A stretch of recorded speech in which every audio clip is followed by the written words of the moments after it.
And welcome back, everyone. Welcome back to another week, another edition of ESL Open Cup Americas number 215. It is good to be back here again. We took a bit of a day off yesterday, trying to gather our bearings, trying to catch up on a bunch of work as well, and we've returned. We've returned with the ESL Open Cup. A lot has been announced in the past 24 hours. A lot is going on. Just to quickly go over some of the things, of course, is apparently there is a new event. There is a big new event that is on the horizon called Stars War. What? Apparently Stars War is like a big event in China, and it is a big esports event basically where multiple esport events are taking part in it, and has been running for a long time.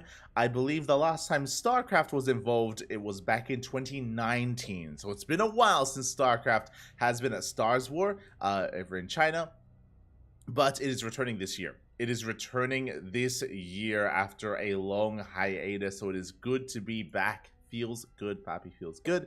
So that is going to be actually in a couple of weeks. Relatively soon are the qualifiers for Stars War, so that's going to be already a big thing on the horizon here, and we'll be focusing on that in the coming weeks.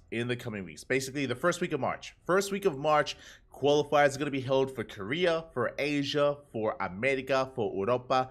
They're going to be qualifiers for all the regions, and we will do our best to cast them starting next week. Likewise, there are also going to be qualifiers, that's going to be leading into closed qualifiers as well, basically all throughout March, just non-stop qualifiers for the entirety of the month. So we will be focusing on that as best we can. Of course, in the interim, in between all of these Stars War, it's gonna be so weird saying Stars War instead of Star Wars. It feels weird coming off the tongue, but yeah, we're gonna be focusing on Stars War, on the qualifiers, and of course we're gonna be covering the ESL Open Cups as well, KSL, our own events, and any other events that we do have commitments to.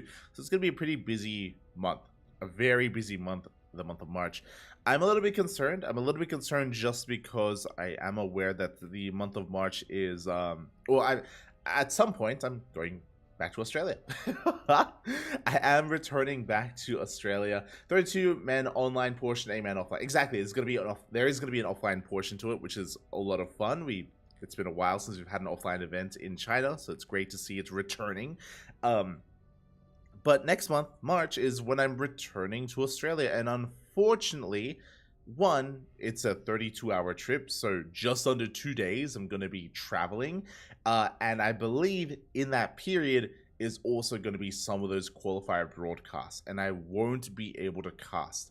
I'm going to be reaching out to Yaku, of course. We may still have some Duckling coverage. It's possible. We'll try to sort something out so we can still cover those qualifiers and still bring you as much StarCraft as we can. Otherwise, there may be a couple of days of the qualifiers that we miss out on, which would be a shame. If that were the case. I might try to catch up with those afterwards. I'll do my best. I'll try. But yeah, unfortunately, I'm going to be traveling in March, and it does coincide with some of those broadcasting days. So we'll figure it out. We will figure it out. Regardless, we have before you some StarCraft. Now, this is the 215th edition of the Americas ESL Open Cup. This is last week's tournament. We had a really hard time finding a place to slot it in and cast. Our schedule was just really busy and really jam-packed. So unfortunately, we weren't able to cover it last week, but here we are covering it this week. So today we're casting the 215th edition, tomorrow the 216th. So 216, which is this week's ESL Open Cup Americas, will be tomorrow on Friday. So again, we got you covered with plenty of StarCraft action in the coming days and in the coming weeks as well. Oh boy. And yeah, I'm just looking at our calendar, and there's a lot to fill in. There's gonna be a lot to fill in, Papi. We'll do our best. Regardless, here we go. Time to kick things off. 32 hours to get home. Like, that's a long way. Yeah. It's long, Papi. So I mean, if I remember correctly, it's like 6 hours in Frankfurt and like 5 hours layover in Singapore. I have some big layovers in Frankfurt and Singapore. Outside of that, though, it's all travel time. Outside of those 2 layovers. So yeah, a lot of travel, Papi. A lot of travel. Yeah, let's go. Hi. Regardless, we do have our matches here before us. We're going to be diving into the round of 16, I believe, with the PVZ. The PVZ Trigger versus 3-Point. Trigger, of course, an up-and-comer or now a mainstay, a titan of the scene of the Americas region. The best Protoss in all of Canada, up against 3-Point. 3-Point, who's been an up-and-coming Korean for a very long time, for many years at this point, ever since 2020-ish. So it's been a while since 3-Point has been competing. Recently, he joined Honmono. He joined many other Koreans on Hyper 1's team, and 3-Point has been focusing on improving. He took a bit of a hiatus. He took a break from the game, but now he is back in full swing, going up against Trigger in a best of 3. Let's go. Let us go. Again, we do have 4 best of 3s ahead of us. Then once we wrap that up, we're going to be reaching the semifinals. We're going to be reaching the semifinals thereafter. We're going to be having a short break in between the quarterfinals and the semifinals, so we can just, take a moment to get some rest, to go to the bathroom, get some water, hydrate your hydras, all that good stuff before we dive into the semis and the grand finals thereafter. So we got 7 matches all in total, and here we go, spawning in... Oh, there we go. Spawning in the bottom right-hand corner of Golden Aura, we have our Canadian Protoss player, the Red Protoss, representing Team Basilisk. It is Trigger. And spawning in the top left-hand corner, we have his opponent. We have the purple Zerg player. Ooh, going for a 12 pool, because of course he is the most aggressive Zerg player in all of South Korea. The purple Zerg representing Team Hyper 1. It is 3-Point.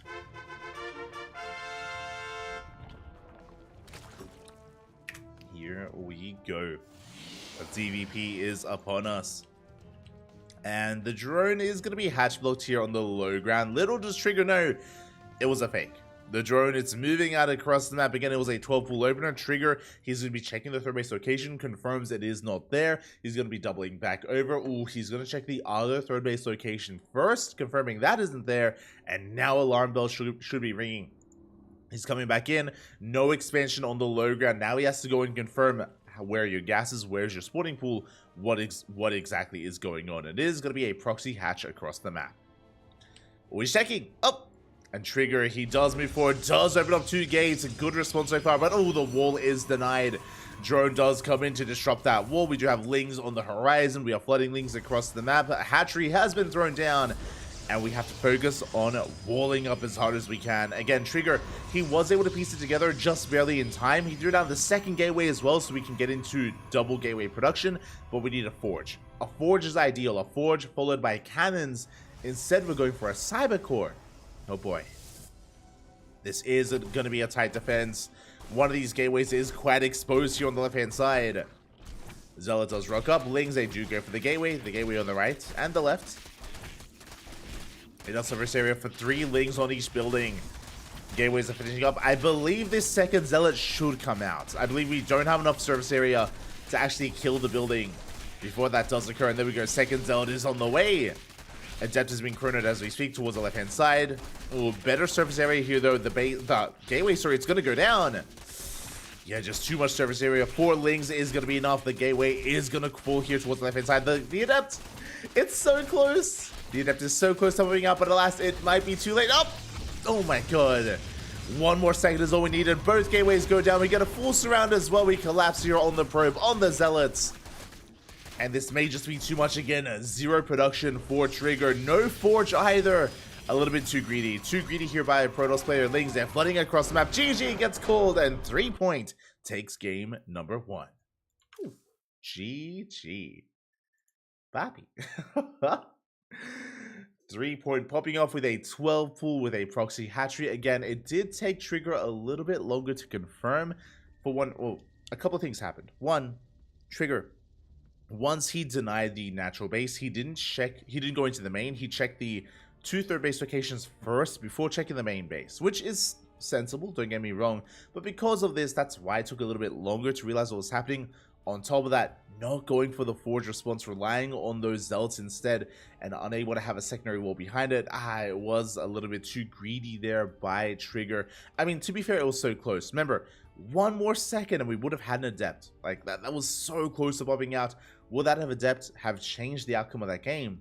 It's possible. It's possible. With 3 units out, 2 zealots and an adept, maybe we're able to hold on. Regardless, Trigger just barely didn't take it seriously enough, and just like that, 3-point, he's up in the series. Very impressive. Very impressive stuff here by 3-point in game 1, and now we're getting into game numero 2.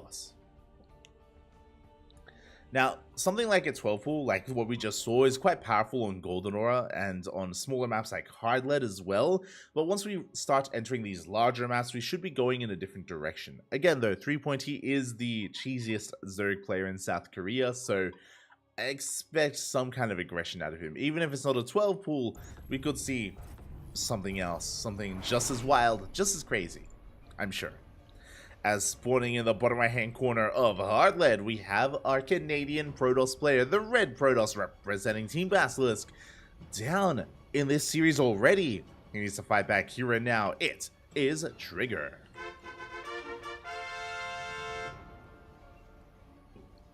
And spawning in the top left hand corner, we have his opponent. We have the South Korean Zerg player, the purple Zerg representing Team Hyper 1, leading this series 1-0 after the 12 pool. Now going for a 15-15. It is 3-point. Here we go. There it is, 15 hatchery into a 15 spawning pool as we cancel that gas geyser. A very safe opener. Interesting contrast. Game 1, went for a cheese, went for an all-in. Game number 2, we have a very safe opener here. We're able to get our expansion on location as a result. And Trigger, of course, is coming in with the Probe Scouts. By the time he gets here, as we can see, the hatchery is already on the way, so he won't be able to disrupt the opener of 3-point. And we're going to be settling into a much more standard game, and Trigger can get into the swing of things. He can get into his own game as well. Again, Trigger, he just wasn't able to really interact or adapt or even take part in the last game too much. It was over before it really did begin. But now we can sink our teeth into a solid ZVP, at least for now.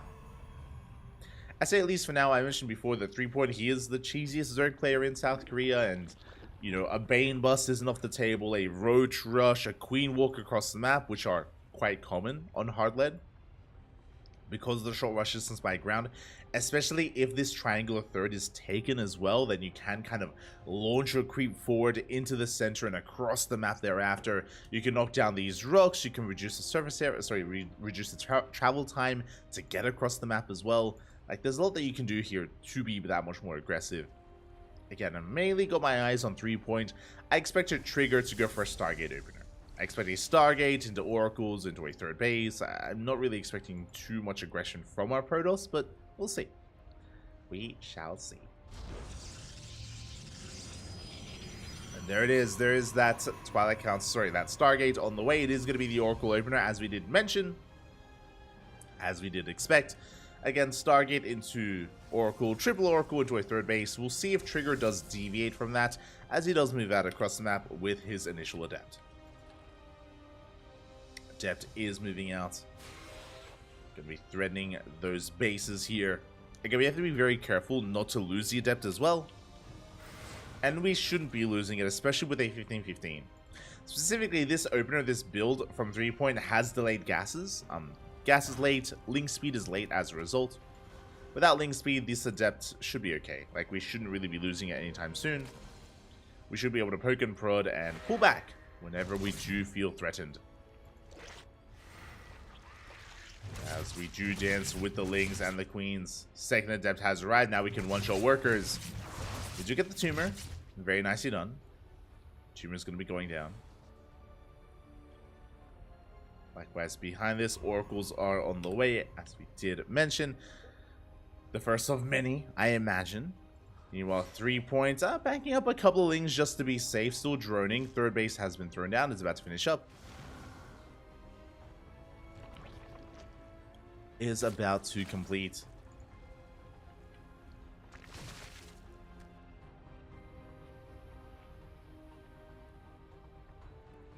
The Oracle does make its way in between the bases. Queen so far in position, able to zone those Oracles away. So far taking no damage. The spores are finishing up. Drones are able to be kept safe and sound. So far, good defense by 3 points. The Oracle finds a spore at the third. We can maybe force a cancel. Up! We do force a cancel, forcing another spore very quickly, and we should force another cancel as the drone does go down. We got one drone kill, but only one. As 3 Point can now saturate his third. Likewise, we have Trigger as well, back at home, taking his own third base. Oracle dips into the main, gets another 2 drones, 3 in total. Not bad.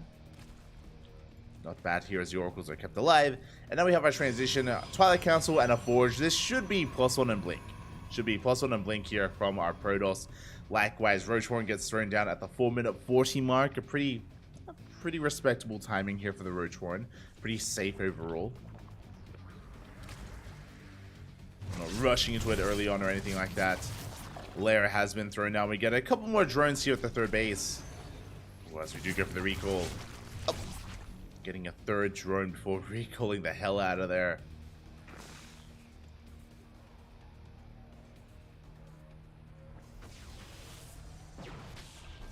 And the game is going to be settling and stabilizing from here. And what I'm a little bit interested by is the fact that 3 Point, again, we haven't really seen anything crazy from him. Standard Roach timing, standard Lair timing as well, getting to our third base. He took the linear third, not the triangular third as well, so a very safe third, so we're getting into a longer game. Now, what I will say is that even though I do, as we get a couple more drones in the main, even though I dub 3 Point as the cheesiest Zerg player in South Korea, and I stand by that, he can play macro. He can play macro quite well, actually. At least from what I remember, he plays a killer late game ZVZ and ZVT. His ZVP, a little bit more up in the air when it comes to how solid it is, so I'm curious to see how he does get into the mid game, at least against Trigger. Lings, they take down 1 Adept, but only 1 Oracle's here to support. Lings, they get annihilated. Queens are forced back, 4th base is on the way, and 3 Point, he is still droning. He's going to be saturating at least his third. Now, I'm curious if we do cut workers at 66, which is 3 base saturation. We are not, as we're joining up even further, and we're going for Roach Hydra. Hydra 10 is on the way. Very interesting. Meanwhile, Stalkers, they have arrived, applying pressure to the 4th base. Lings, they do get caught out by the stasis trap. We can threaten the Queens. Queens are under fire. Roach is still on the way. Trigger doesn't have quite enough Stalkers here to push onto creep, though. Just applying some light pressure to the hatchery. And he will be forced back. There we go. Reinforcements now on the way. Good control out of Trigger, and he's going to be able to push on through. Almost gets a Roach. Almost does get it as the Ravagers, they do barely finish up in time. 1 Ravager goes down. Chance fuse 1 second too late on the other Ravager. And Trigger, you can see he's just constantly reinforcing, taking his 4th base behind this, applying as much pressure as possible. The goal here for Trigger is to kill this 4th. To kill the hatchery, or even just trade well against the army. Soul stasis trap here. Ooh, on both the Lings and the Roaches. Ay, ay, ay. Brutal stasis there on 3 Point, and Trigger, he can keep pushing. How much have we gotten so far? We've gotten 1 Queen, 1 Roach, 2 Ravagers, a good amount of Lings.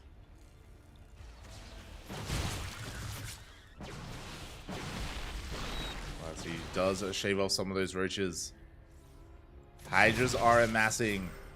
I mean, I don't mind the Roach Hydra composition here, but unfortunately our drone count just is not ideal. We're still stuck on 71 workers. Trigger, he has a better economy. He's throwing down cannons, shield batteries prepared here for a counterattack. We have the Colossus in production as well. Double Colossus production soon to be on the way. There it is.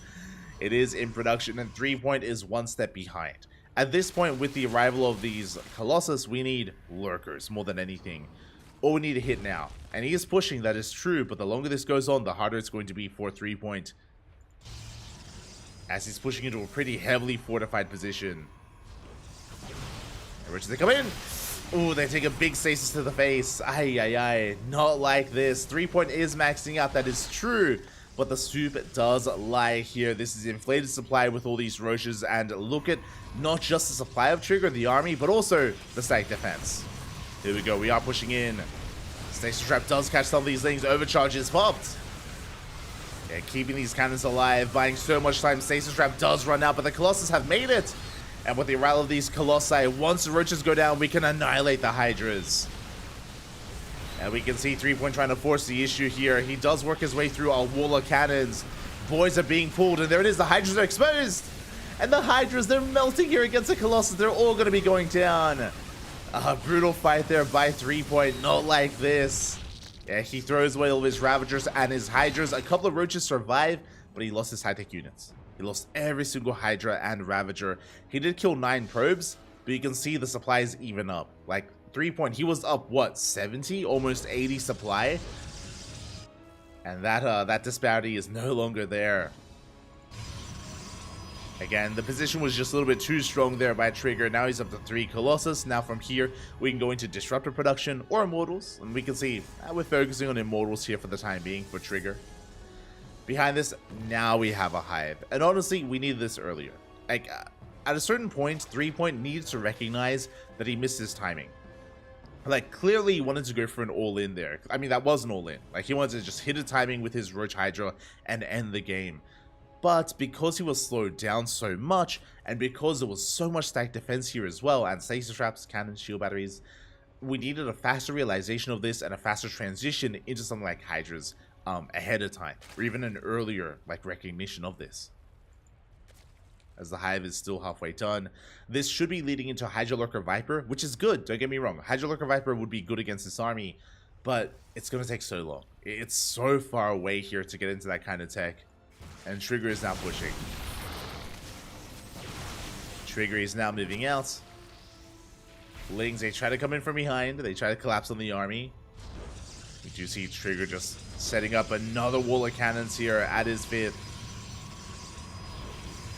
Forced to rotate over. This is going to be a good surround here by 3-Point.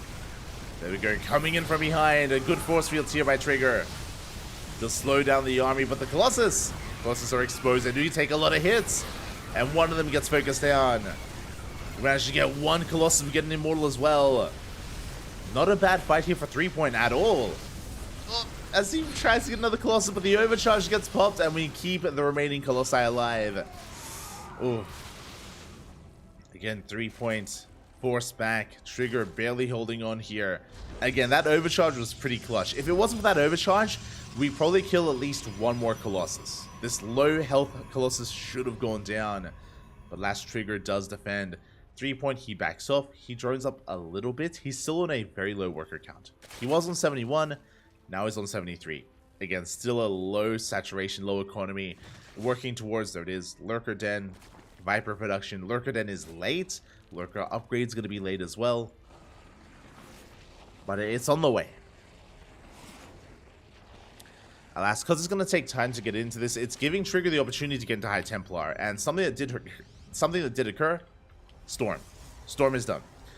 Storm is done, High Templar coming out. It isn't just about the storms, but also about the feedbacks. We need to feedback those Vipers. We need to be proactive with our spellcasters here. See, 3-Point trying to come in from left-hand side is spotted. Spotted by the army. Ooh. Lings, they get shaved off as well. Storm's gonna be throwing down big feedbacks as well. We get every single Viper. Aye, aye, aye. Every single Viper was feedbacked. We try to catch the army. Colossus, they can kite away. And Trigger, he takes a much better fight here. And doesn't lose his Colossi. Doesn't lose any of them. Getting into more Immortals. Relying more on High Templar and Storm. Jesus, how many Immortals does he have? I just realized. We are up to 7 Immortals, and we're still making 2 at a time. We have the shield upgrades on the way now that we have +3. Honestly, from here, I would not be opposed to Sky Toss. It's possible. I mean, Trigger, he's seen the Vipers. He hasn't seen the Lurkers yet. He can assume that there are Lurkers on the way, but he doesn't know for certain. Once the Lurkers are revealed, we should be throwing down like Stargates and a Fleet Beacon. Speaking of, we do go for a massive attack here with our Lurkers. We go straight for the 4th base. Sorry, straight for the 5th. Good yoinks, 2 Immortals go down. And Trigger, he ignores the army. Good decision here. He cannot push into this. How many Lurkers? 10 Lurkers in total. At the same time, as Zella run by towards the left-hand side. Push right towards the center. Do we have detection? Do we have detection? Oh, God! as the High Templar taking a lot of hits here from those lurkers. At the same time, lurkers, they do push in between the bases into cannons, though. Yeah, lurkers are going down. They are spotted by the cannons. At the same time, Trigger, he comes across the Hive. Yeah, unfortunate here. The Hive was at the third base location. It will go down. On top of that, the lurker then also exposed. As he recalls. Does recall back home. The Observer is with the army. Yeah, over those lurkers. Unburrow at the wrong time. Big storm here. We clean everything up. The lurkers go down. We do see 3-Point trying to go for another attack here at the new 5th. Viper overextends. That was a high energy Viper. No. The Viper with the highest energy did go down to the cannon. And Trigger, he has to ride big storms here on the army. The spine shots are not looking too bad, though. But the Vipers are not helping. Yeah, at the same time, Zeltay go ham. They killed 20 drones across the map. We clean up all the lurkers, and we counterattack at the same time. GG gets called. Trigger ties up the series 1-1. GG. A solid game there out of Trigger, but shout out to 3-Point, because despite what I would say the failed attack with Roach Hydra, despite that failed attack, he was still able to successfully get into Hive Tech and get into lurkers and actually make that game competitive. He had some good moments where he was able to take a good fight, outposition Trigger as well. Not too bad whatsoever. The problem here is that because the rush distance is so short, Trigger, he just walks across, he just like takes a couple of steps to the right and just walks into a Zerg base and just kills the base anyway, while the lurkers are trying to base trade. And of course, Trigger could always recall back home. So it was definitely a good moment there for 3-Point, but alas, Trigger was still able to punish 3-Point for the move out and of course recall and clean up the attack as well. GG, well played, solid game there out of Trigger. And with that, we are tied up. We are tied up 1-1, and we're going to the ace match. Let's go. We are going to game number 3. See in the chat, Angela, who the hell is 3-Point? Ooh, if you haven't been watching the CranKy Ducklings, then maybe you haven't seen 3-Point. 3-Point, he was an up-and-coming Korean Zerg player back in 2020. Basically, back in 2020, which is like, you know, the start of like the COVID era of StarCraft, we had a lot of up-and-coming Korean players. We had Honmono, we had Quanta, we had Jinio, we had Percival, we had 3-Point, we had Stephen Curry, Lunacy, Rebellion, of course. Rebellion, he's been an up-and-comer for even longer than that. We had a lot of Korean Protoss, Terran, and Zerg players. 3-Point was one of them. 3-Point was one of them. We've been casting 3-Point since 2020, whenever we can, in ESL Open Cups, as well as other events. 3-Point did take a hiatus, maybe last year. Last year, a lot of the players that I just mentioned, they were on hiatus. 3-Point recently came back. He recently came back a couple of months ago. To more regularly competing and more regularly practicing. So really cool to see that he has returned after almost a year break, almost a year hiatus, maybe 6 months, 6 months of a hiatus. So really cool to see him return here. Always a lot of fun to watch. And here he also streams. He streams on Twitch. But here we go. Spawning in the top left-hand corner of Side Delta, we have our Canadian Protoss player, the red Protoss representing Team Basilisk. Tying up the series 1-1, it is Trigger. And spawning in the bottom right-hand corner, we have his opponent. Oh my god, we're drone pulling. I was distracted. We're all in. It's 3-Point, the Korean Zerg. Ha. Let's go. We drone pull, we 12 pull as well. We're flooding everything across the map to try to break Trigger's natural base. He has fully walled off here at the natural, pulling his own boys as well. As this gateway, it may go down. It looks like the Zealot will be able to pop out just in time.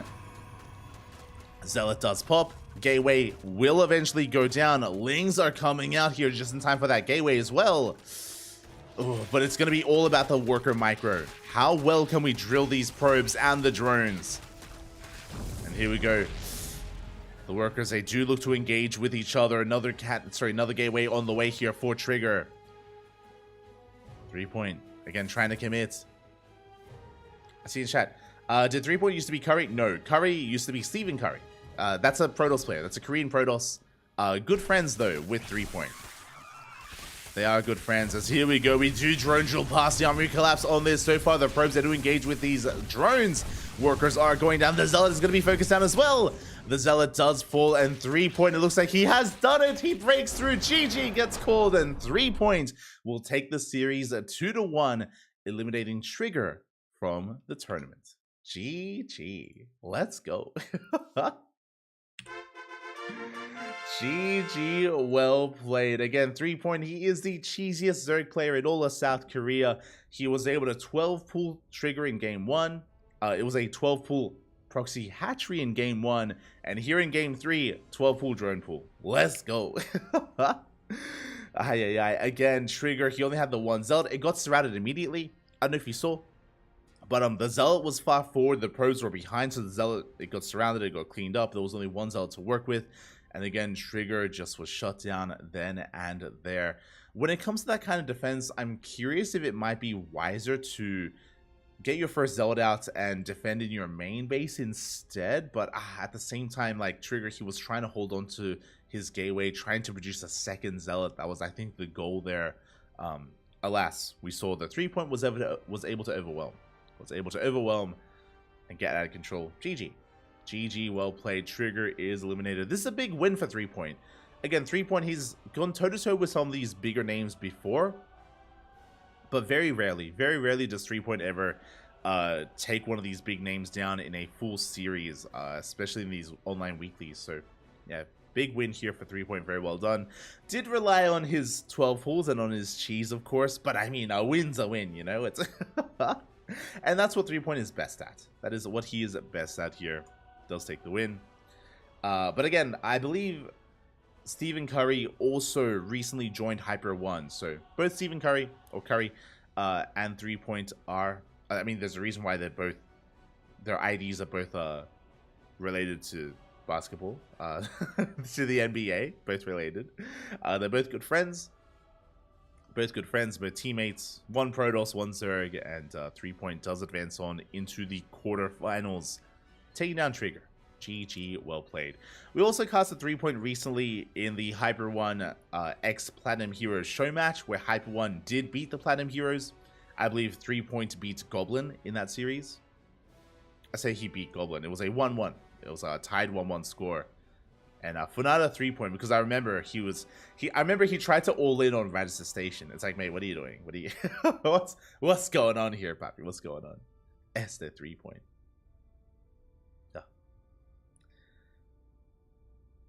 But with that, we have our first series in the books, and now we're going to be jumping over into the quarterfinals, into a very different series. We're going to be jumping into, let me just quickly double check. We're going to be jumping into Hero versus Gumiho in a PvT.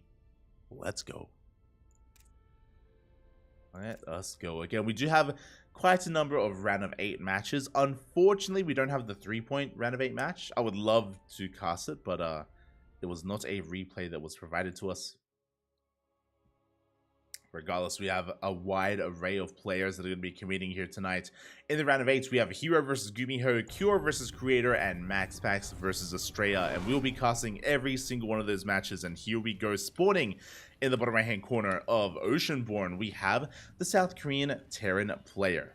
The blue Terran representing Cloud9, it is Gumiho. And spawning in the top left-hand corner, we have as opponent, we have the South Korean Protoss player. The red Protoss representing Dragon Kaizi Gaming. It is Hero. Let's go. Gonna be taking a break from the ZVP and diving into a PvT instead. Probe Scout coming out across the map. Very important to Probe Scout because it is not uncommon for Gumiho to hide his first building and to even commit to a proxy across the map. The last time we casted Gumiho was a couple of days ago in the Club NV X Ducklings Showdown, if you remember. And Gumiho on this map in a TVP went for a proxy Rex, floated it into the main base, went proxy Marauder in the main base of Creator, if you do remember. Didn't quite work out for him, but Gumiho did do this a couple of days ago in that best of 5. Thankfully, this time it's going to be back at home. Hero does confirm. It is going to be a double gas opener at a Gumiho. That means he is going for a faster factory, is going for a delayed CC, a delayed economy. Again, Gumiho is a very aggressive player in general, especially in this matchup. So it's very important to keep an eye on him as, ooh, Hero, he wants that SCV. We do force a repair. Let's get topped up for a moment there. Hero, he will back off. Being an annoyance. He wants that SCV. Oh, look, won't quite get it. Does threaten it with a drive-by. Gumiho, there it is. Factory gets thrown down. We wall the probe in. The probe should be shut down. And oh, we even forced a bit of lost mine time there. Gumiho tried to surround, failed to surround the probe. And the Reaper will eventually deal with it. As Gumiho can now get into his own opener. Again, we do have the reactor on the way. We've spoken about this before, but there are varying different TVP openers that you can go for. You can go for, especially off of a factory, we can go into reactored Reapers into Hellions and go Reaper Hellion. We can go for an add-on swap and go reactored Cyclones. We can go into reactored Widow Mines. We do have some options available here for Gumiho as the first Reaper does get across the map, trying to get a read on the tech of choice from Hero. And there it is. It looks like we have a Hellion, and we will be reactoring out Reapers. So it is going to be Reaper Hellion from Gumiho. Now, the scout was denied. We can see for ourselves that Hero is not going Twilight Council. He's going for a Stargate opener.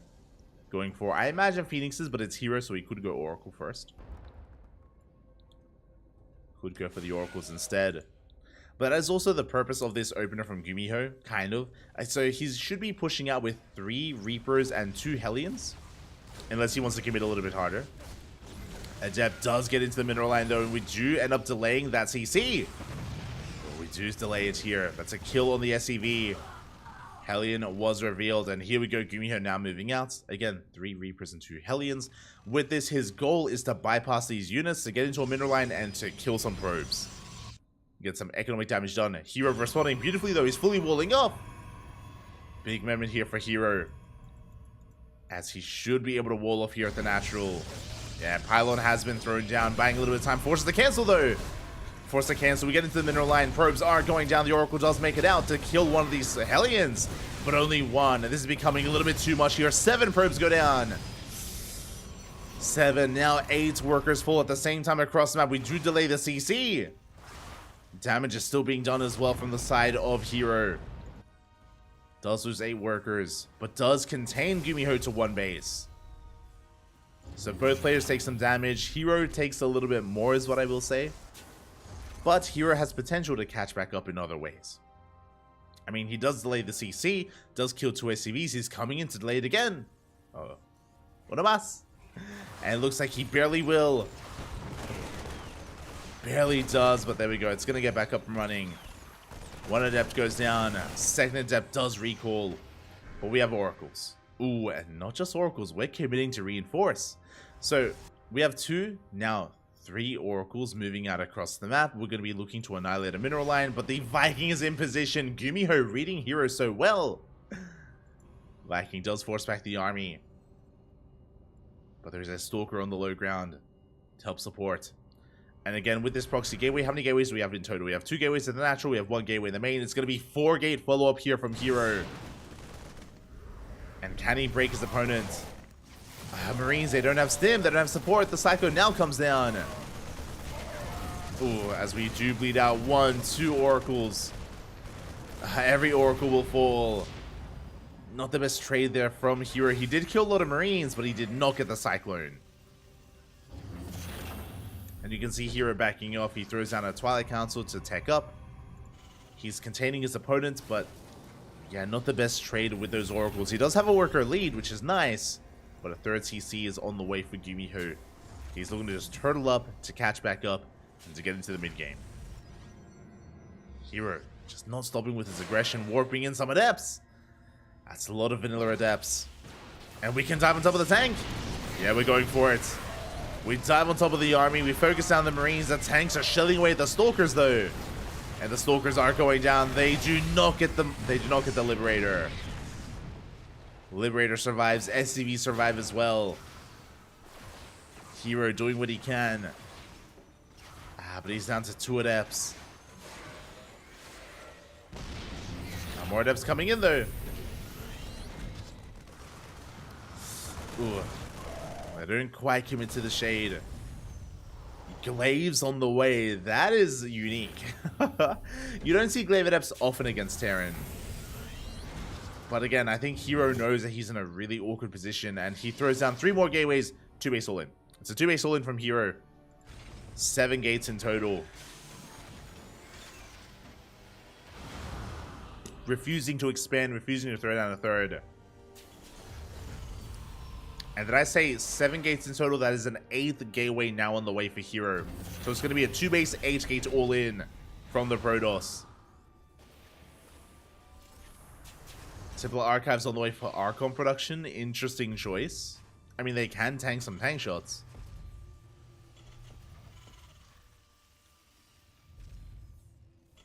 Here we go. And rocks are being knocked down. Tanks are in position. Storm on the way. We're investing. I wasn't expecting that. Okay. I thought it was just for Archons. But Storm also in production. That's a lot of adepts. We commit to the shade. SCVs are going to be going down. We get 3.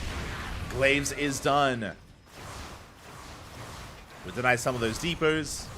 We kill a depot as well. Gumio still nowhere close to being supply blocked. Not yet. Yeah, the tank count is amassing. Stim is on the way. 3rd CC is done. The wall looking good. Oh yeah, within range of the tank. Oof. Yeah, that one tank positioning in the middle line doing so well here for Gumiho, getting so much free damage. God, so much of this army now battered and bruised in the yellow and orange HP. Hero now expands, but this is a late expansion from Hero.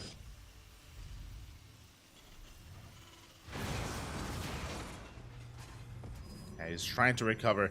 Now, a way to catch back up and get back into this for Hero, of course, is Storm. He has 3 High Templar, each soon with 1 Storm.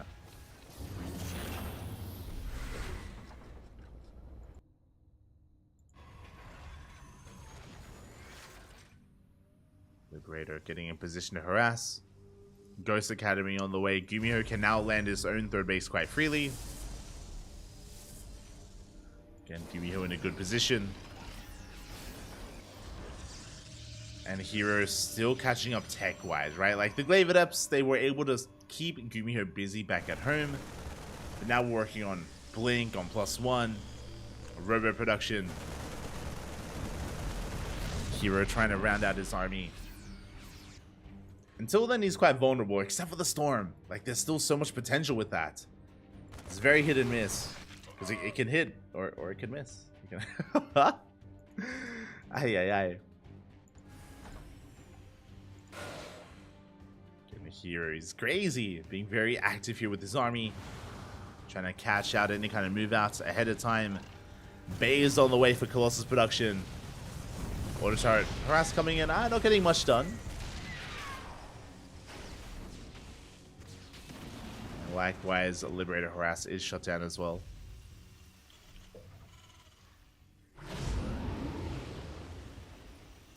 And here we go. Now Gumiho is finally moving out. Hero, he's ready to catch an army here in the center, but I believe he does miss the double drop towards the left-hand side. Hero, though, pushing in. Gets eyes on the ghosts. Oh my god, is he going to commit? He does commit into the shade. Show us the storms. Big EMPs. Oh my god. Good EMPs on 2 High Templar, but the others, they make it out. Big storms on the army, and again, Gumiho doesn't have everything back at home. He has a big portion of his army across the map. Now is the time for Hero. Yeah, big warp in and Hero. He's going to break Gumiho here and now. Again, the double drop does get across the map. Will get damage done.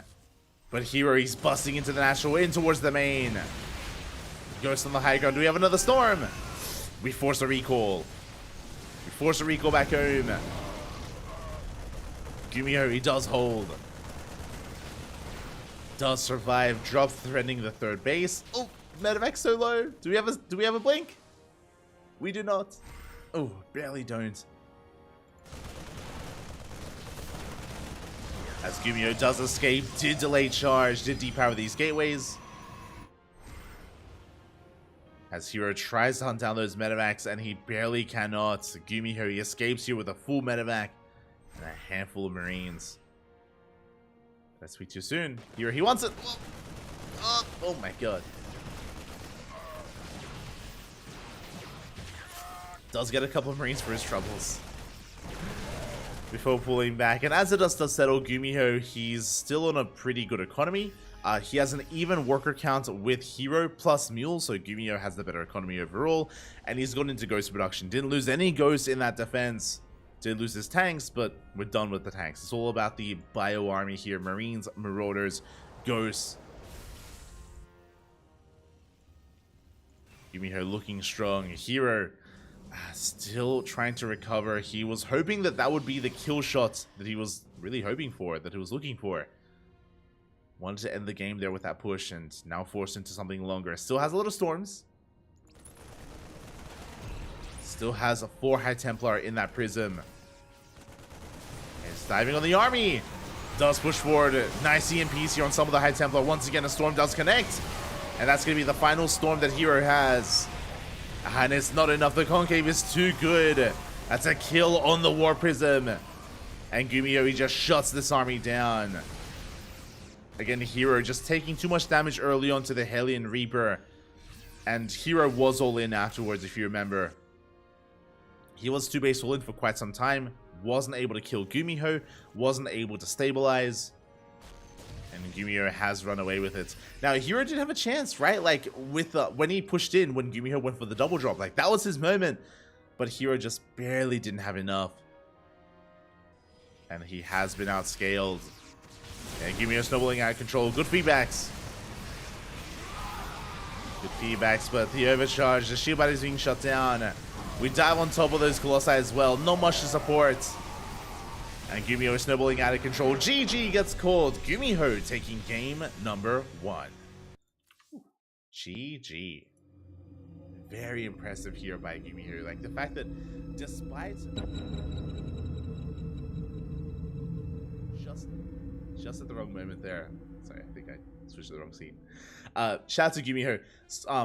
Able to survive, despite the fact that just the wrong moments, Gumiho, he did go for a double drop on the left-hand side, didn't have his entire army to defend against the all-in of Hero, and was still able to hold, still able to defend, and even forced the recall. Impressive stuff. Impressive stuff there by Gumiho. Does take game 1. Hero being forced into game number 2 here. Can Hero fight back? And can he force the ace match? Give me a moment. I had them looking for the games. There we go. Game 2. Gonna be on Hecate. Let's go. Also, hello, Wormshick. Siema, papi, siema. Dzień dobry.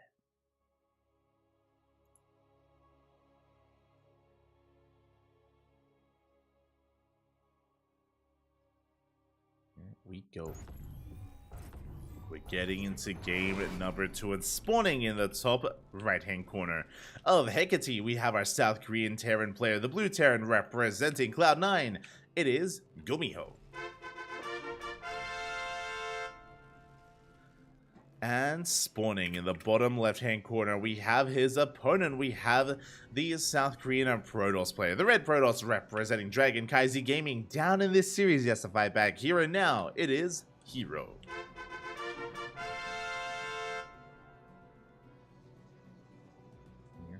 Go. Now again, last game was just really unfortunate for Hero, where he wasn't in position and he wasn't able to stop the Hellion Reaper aggression from Gumiho. Did do a lot of damage.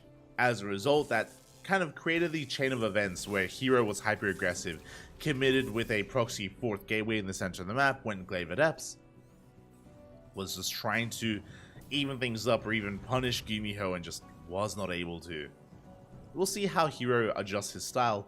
Likewise, we'll see how Gumiho adjusts his opener, as we see a Rax expand. No second gas. This time, no second gas from Gumiho, so it's going to be a Rax expand, economic opener out of our Terran player. And Hero's aware of that. Hero is aware. So we should be having a much more calm and a much more tame early to mid game here. for both Gumiho and Hero. Unless Hero wanted to try to like punish the economic opener of Gumiho, which is possible. He's tried to do that before. But there it is. Nexus has been thrown down for Hero. Just going for a Gate Cyber Expand. And there's that CC for Gumiho. Checking the vision of Hero, he did not see the placement of the CC. We can see it's just a safe move here from Gumiho. Going for the command center on the high ground instead of on location. This means that if Hero tried to harass with Adepts, and he is chronoing out an Adept by the way, if he tried to harass, then the SCV will be safe. It'll be safe in the main base, it won't be harassed, it won't be disrupted, it won't be killed. So I do like this against Hero, just because Hero is so annoying with his Adepts. I mean, we saw that last game, where Hero delayed the expansion for so long with his Adept harass. So Gumiho just playing it overall close to the chest.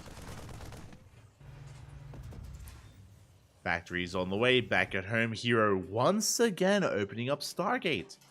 Once again, we have the Stargate opener, and once again, I imagine it is going to be Oracles. Hero is all about that aggression. Adept has arrived, going to be harassing the main wall. Looking at his vision, Hero, he does see the command center building. The firstborn shall persevere. So he's aware it's not a one base all in. He's aware of the economic opener. Back at home, the wall off is being thrown down, and this time, my apologies, I assumed it was going to be Oracle opener again, 2 games in a row, but no, it is a Phoenix opener here from Hero. A lot safer, a lot safer. This is designed to gain map control, deny drop play, and contain the Terran player. Contain them for as long as possible. So again, a more safe way to open up here from Hero. Ooh, the heli does slip in. A bit of a misstep there from our Protoss player. We got a free scout, and we do get eyes on the Phoenix. So Gumiho now knows about the Stargate immediately. Cyclone production is continuing here. So we have plenty of anti-air to work with. Medevac is on the way, so Gumiho working towards some drop play. Will he commit? He will. Okay, he's keeping the Cyclones at home to defend against the Phoenixes, and he's moving out with his Marine army. Again, these are vanilla Marines, so no stim, no combat shields, but they do have quite a bit of DPS nonetheless when it comes to focusing down probes. I said SCVs.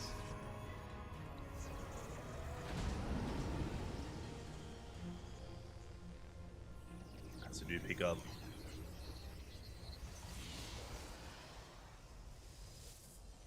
To pick up, we rotate around. Likewise, do have our Bay on the way for Hero.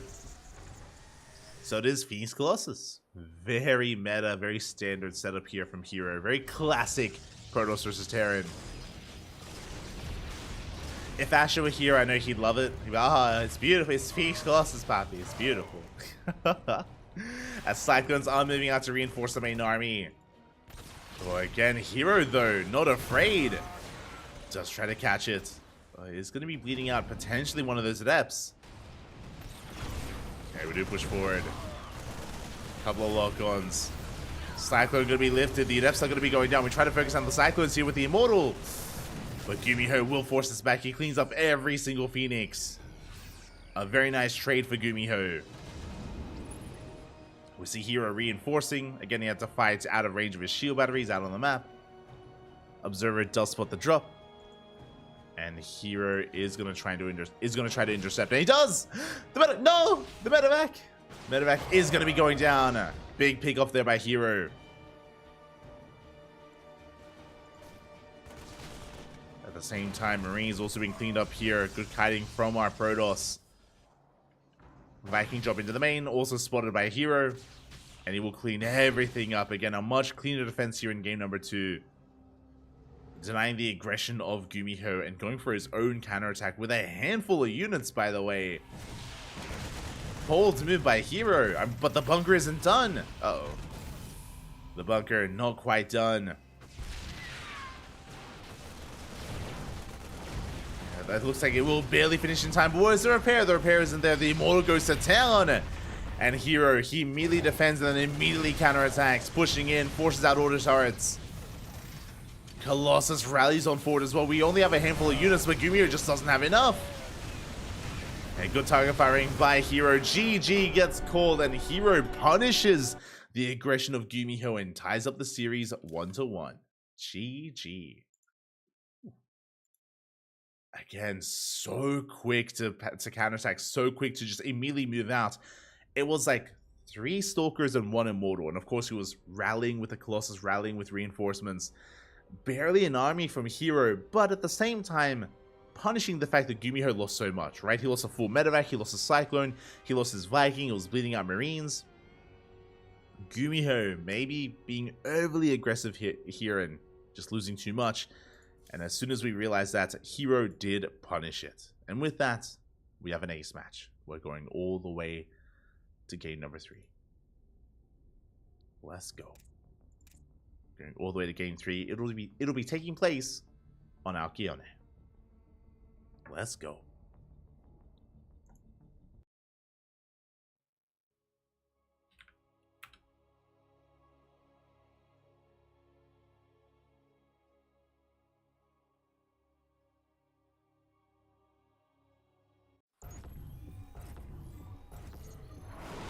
Here we go, and spawning in the top right hand corner of Alcyone, we have the South Korean Terran player, the blue Terran representing Team Cloud9. It is Gumiho. Being forced into this ace match and spawning in the bottom left hand corner, we have the player forcing the ace match, the red Protoss representing CranKy Gaming. It is Hero. Very quick game so far. Very quick, decisive games. I mean, I say that game 1 was a little bit longer, true, but game 1 was also Hero being forced into a 2-base all-in and that eventually failing. Maybe a better way, instead of saying short games, is just really aggressive games from both players, from both Hero and Gumiho. They've been very, very in each other's face, and we'll see that trend does continue as we found ourselves in the final game. Now, it is the ace match, so because of that, our players may be like deterred from being overly aggressive. Likewise, we're loading into Alcyone, a much larger map, one of the largest maps in the map pool, one of the longest rush distances as well. So as a result, we may actually be able to sink our teeth into the mid game, into like a proper 3-base versus 3-base, something that we have not experienced yet in this series. Not properly. As we have a Hero skirting around the edge of the map. Moving on out. Likewise, Gumiho goes for a fake proxy Rax. Do love to see it. Hero dips in. He's going to confirm, oh, the Rax is missing. Where was it thrown down? But we have the CC on the high ground. Hero confirms that that's enough of a scout. That is enough to tell him, of course, that it is an economic opener. Rax expand set up here by Gumiho. Gumiho, he did try to hide the initial Rax, but to no avail, as it's fine. We know that everything's on the up and up. Yeah, Reaper does reveal itself. Will shut down the probe. Probe will fall, and back at home we have Hero opening up Adept once again. Just so we can keep up with the Reaper and, of course, harass across the map. Now, 2 games in a row. Gumiho going for the CC on the high ground, so it will be safe, it won't be harassed, it won't be disrupted, or it's going to be difficult to really disrupt it with Adept harass. So really safe expansions here by Gumiho. As he does move out with his Reaper, trying to get a read on the opener of Hero. He does see the timing of the CC. Likewise, Zella gets across the map here for Hero. And he really does want to slow down Gumiho, forcing an SCV to repair. Adept is revealed. Reaper bypassing the Adept, going straight into the main. Not quite able to. There it goes. We do dive in. Looking at the vision, Gumiho, he does see the Twilight Council, is aware of the Blink opener. Again, we're done with the Stargates. Going for Blink. Adept is going to be focused down. CC does finish. We get a kill on 1 SCV, but only 1. And Gumiho from here can expand. Again, he went for some safety Cyclones. Cyclones, they aren't bad at all here in the early game. And oh my god, the greed! We've seen a lot of this from the Korean Terrans, from Gumiho, from Bunny, from Cure. third CC before Starport in a TVP. Again, this is becoming a lot more trendy. For a very long time, I would say that this would be overly greedy and crazy just because the TVP meta was 2-base play for a long time from the side of Terran, or you stay on 2 bases a lot longer. But these giga-fast third bases, we've seen it so much, like this past month, like this specific, like, post-IEM Katowice, or even at IEM as well. A lot of economic play from the Terrans. Becoming the new standard a little bit. I say the new standard, when I say we've been seeing this more frequently, like once in a series, right? Which is far more frequent than we ever saw this before. Meanwhile, a couple of probes going to be going down. We do have a blink on the way. We have 2 gateways in the main and a third gateway here at the natural. So it's going to be 3-gate blink, which means we're pushing. 3-gate blink is going to lead into a war prism. With this robo, we're going to be pushing out across the map. We're going to be reinforcing, but we should expand and take a third base behind this. This is not as aggressive as 4-gate blink. Here we go. We do get in. Do get across the map. Oh, we do actually blink past the army. We blink past the medevac. The bunker. 2 bunkers here. We don't care. We get into the mineral line. We deny any kind of mining at the natural base. At the same time, Gumiho does push in, but he runs into reinforcements. The Cyclone is going to be shut down. Big loss there for Gumiho, and the base is taking a lot of damage. Oh my god, we want the tank. We dive on the tank, and we will get it just barely. Trading out some Stalkers. Worth it there for Hero. Blinks on in.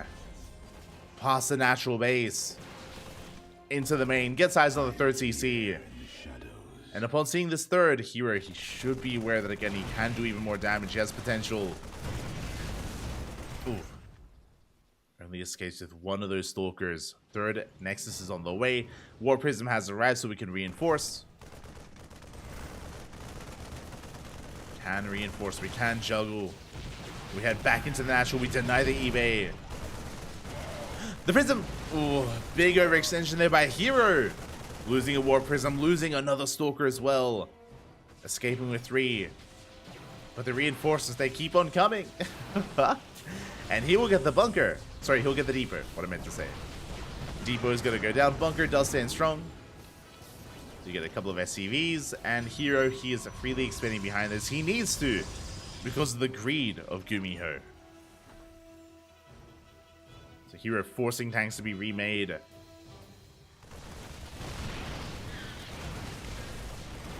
Going for the bunker. And it looks like he wants that. And he will get a kill.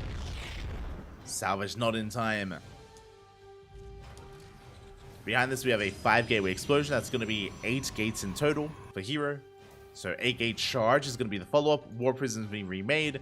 Third base is up and running. We are not taking additional gases. No gases here at the natural. No gases here at the third base. Again, charge is going to be what we're reinforcing with. And I think the goal basically is Hero is waiting for Gumiho to expand. Once he tries to take a third, then Hero can strike. Pushing into 2 bases is going to be difficult. Not impossible, but it's going to be a tough ask.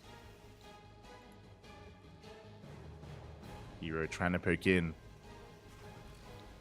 Again, we have tanks on the high ground. We have 1 tank in the mineral line, 1 tank here on the high ground. We are repositioning. Uh-oh. Now is a good time for Hero. Yeah, the tanks, they did unsiege for a moment. Bunker is going to be going down. Boys are being pulled. Good force field by Hero, just slowing down the reinforcements. The tanks are going to be forcing Hero back, but he does get 6 SCVs. A good trade for Hero. As he's pushing back in, he collapses here on the tank. The tank on the low ground is going to be going down. The other tank does siege at the ramp. We bust through the Zealots. And we force back Hero. But we lose 11 SCVs in the process. And Hero, he takes the gold. Oh my god. He's crazy. Going for the gold base as well. Still not taking gases. And making immortals and reinforcing with more zealots. Again, he's checking for the third. That's all he wants. Deny the third for as long as he can. I mean, I say that's all he wants. He's been getting even more than that. How many tanks are we down to? Only 2 tanks. Only one of them is sieged on the low ground. We collapse here on the army. We focus down the tank. Big mine shots. Good mine shots there from Gumiho. But he loses another tank. He's only got 1 tank left. Force fields are brutal. The tank friendly fire on the SCVs. Hero getting 7 more workers. Denying mining at the main base, right at the natural. Forcing him back into the main. And you can see just the non-stop wave of zealots reinforcing here. And that's the final tank. And it's going to go down. Now these Widow Mines have been brutal. They've been quite necessary here. Gumiho barely holding on with his mines. But the zealots, they don't stop. And the Widow Mines have not reset. Not yet. Force fields are brutal. Ooh. Working a little bit against Hero there. Creating a choke point to be worked against the Zealots. So now going to be engaging. Big mine shots here on the Stalkers. Very big mine shots here for Gumiho. But the Zealots are still overwhelming him. More SCVs going down. Hero, he's on 77 probes. Gumiho, he's on 33. Dust him on forward. And Gumiho, he may be able to shut this down. Even if he does, though, it doesn't matter. Doesn't matter, not anymore. As the Immortals, they do barely survive. Gumiho boosting on forward. Doesn't get it though. Hero somehow makes it out, and again, he's on a 4-base economy. He has a goal, he's on 77 workers, he's got a second robo on the way for Colossus production. Speaking of, Colossi are on the way as well. Hero, he's just perfecting his army. And Gumiho's all in. Again, I expected Hero only to be containing Gumiho, but he just was relentless with his Zealot Warpins and just non-stop aggression there at that natural over and over again. Killing the tanks every time he pushes in. A good mine shot there on the Zealots. But again, the longer this goes on, the better it is for the Protoss. Who needs gas? I mean, now we have 1 extra. Now we're taking extra gases here, and this is just for the Colossus production. Just so we can afford +2, extend thermal lance, and Colossus as well. But the Swarm Toss style here for Hero, it has worked. He has broken Gumiho. Void's being pulled once again. And Hero just doing a great job here at punishing the greed of Gumiho, punishing his 3cc opener at the same time. A drop across the map, but we have a Colossus. And we recall. We focus on the medevac. GG gets called, and Hero will take the series 2-1. GG. GG, well played. Very well done here by Hero. And again, just to reiterate, a big reason as to why Hero was so successful here was that with his initial 3-gate Blink Stalker aggression, he scouted and confirmed the timing of the 3rd base. He saw how greedy Gumiho was, and that's why Hero was able to apply as much pressure as he was able to and find as much damage, because he knew that Gumiho was vulnerable then and there. And he was. He was vulnerable. He was bleeding out a little bit too much. Like, Gumiho was living, like he was surviving each attack, but every time he was bleeding out tanks, bleeding out Marines, bleeding out SCVs as well. And he could never really take advantage of his fast 3rd. Remember, it was like 3cc before Starport, and he was never able to expand and take that 3rd base this entire game. So very well done there by Hero. Really good scouting, really good read, really good punish. With that, Hero does advance on into the semifinals. And we are still here to determine who advances on to the semifinals as well. Up next, we have a Terran versus Protoss, another TVP between Cure and Creator. Let's go. Let us go. I'm just trying to find the games. Man, there they are. Creator versus Cure. Again, 2 other Korean titans here as well.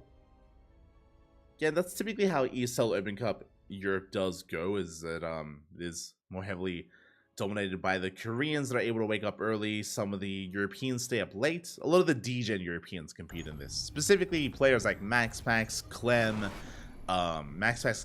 Wayne, Geralt, Skillus. These are the D10 European pros that stay up until like 4, 5, 6 a.m. in the morning to play in the ESL Americas. They're crazy, Bobby. They're crazy. And I'm sure we'll be featuring some of them later on tonight.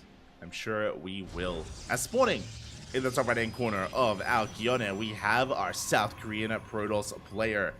The Blue Protoss representing Club NV. It is Creator.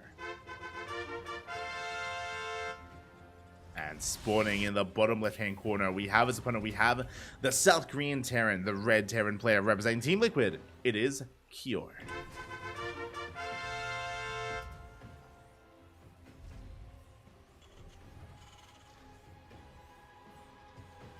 Here we go. And hello, Kyor. As he skirts his SUV around the edge of the map, and he is going, I imagine, for an eBay block. Yep, eBay block here at the natural base. Again, this was very common back in December and January, these past couple of months, post-patch. Post-patches was very common.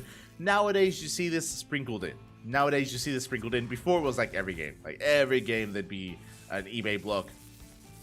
But Protoss players have become so much better here at shutting this down. Boys have been pulled. It's going to be 6 probes in total to DPS down this eBay and to zone back that SCV, and we will eventually expand. But this is still a good start for Kyor. He's able to deny mining time here, or delay mining from these probes, delay the expansion. Quite a decent chunk of economic damage, and you can see the economy go deep in the red there, deep in favor of Kyor these past couple of moments, while Creator hasn't been mining. So a nice start there for Kyor, following this up with a Rax into Factory. From this should be going into an add-on swap into either a Hellion or Cyclone production. Both have their place.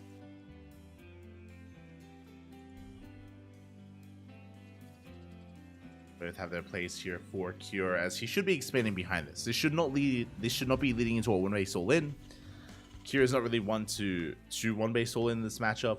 We've seen Beyond one base, we've seen Gumiho one base. Kyor, not so much. Kyor can be aggressive, but he's not very cheesy. At least not in this matchup. TVT, that's a different story. That's can talk about TVT next time. But now we're getting into our 1-1-1. No add-on swap, by the way. We're getting into Marine production, into our initial Hellion. Now we can go for an add-on swap, but no, we're just continuing Marines. As we are just settling here on our 2 bases. Adept has arrived to delay the CC. But good start stepping here by Kyor. Does force back the Adept. The SCV barely survives, 1 shot away from going down. 1 HP. Oh my, bappy. Survives on 1 HP. Meanwhile, across the map, the Hellion does dive in for the scout, and Kyor, he sees the tech. He confirms the Twilight Council. That's all he wanted. That's all he wanted with the Hellion. That's why he made only 1 Hellion as well, instead of investing into more. Its purpose was just a scout. It is going to be a blink-based opener. It's going to be 3-gate blink. We have 2 gateways here on the low ground, 1 gateway in the main base. We casted a lot of Creator a couple of days ago, a lot of Creator's PvT in the Club NV Showdown. And Creator, his go-to was 3-gate blink. 3-gate blink into a 3rd. He did whip out a lot of 4-gate blink play, so that's also on the table, and we have to keep an eye out on Creator for that. But for now, only 3 gateways. For now, only 3 gateways here. Oh, as Creator, he does run into the army. And you can see Kyor just dive on those Stalkers. And it does drop on top of them. The medevac, though, taking a lot of damage. It's going to be going down. 1 shot away. Yeah, medevac does fall, but we get 2 Stalkers. Widowmine in position. Mine shot going to be not wasted. Up. Going for another burrow. Does burrow here on the Stalkers. Ooh.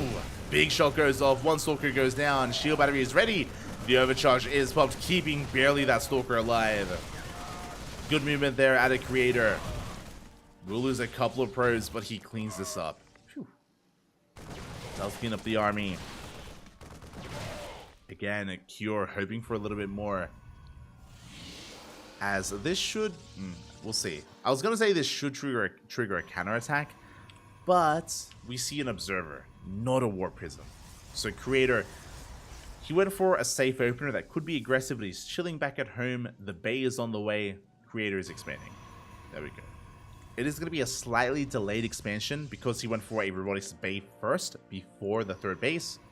So just a safer way to expand and get into a 3-base economy with eventually Colossus production. So Creator, he's working towards 3-gate Blink into Colossus.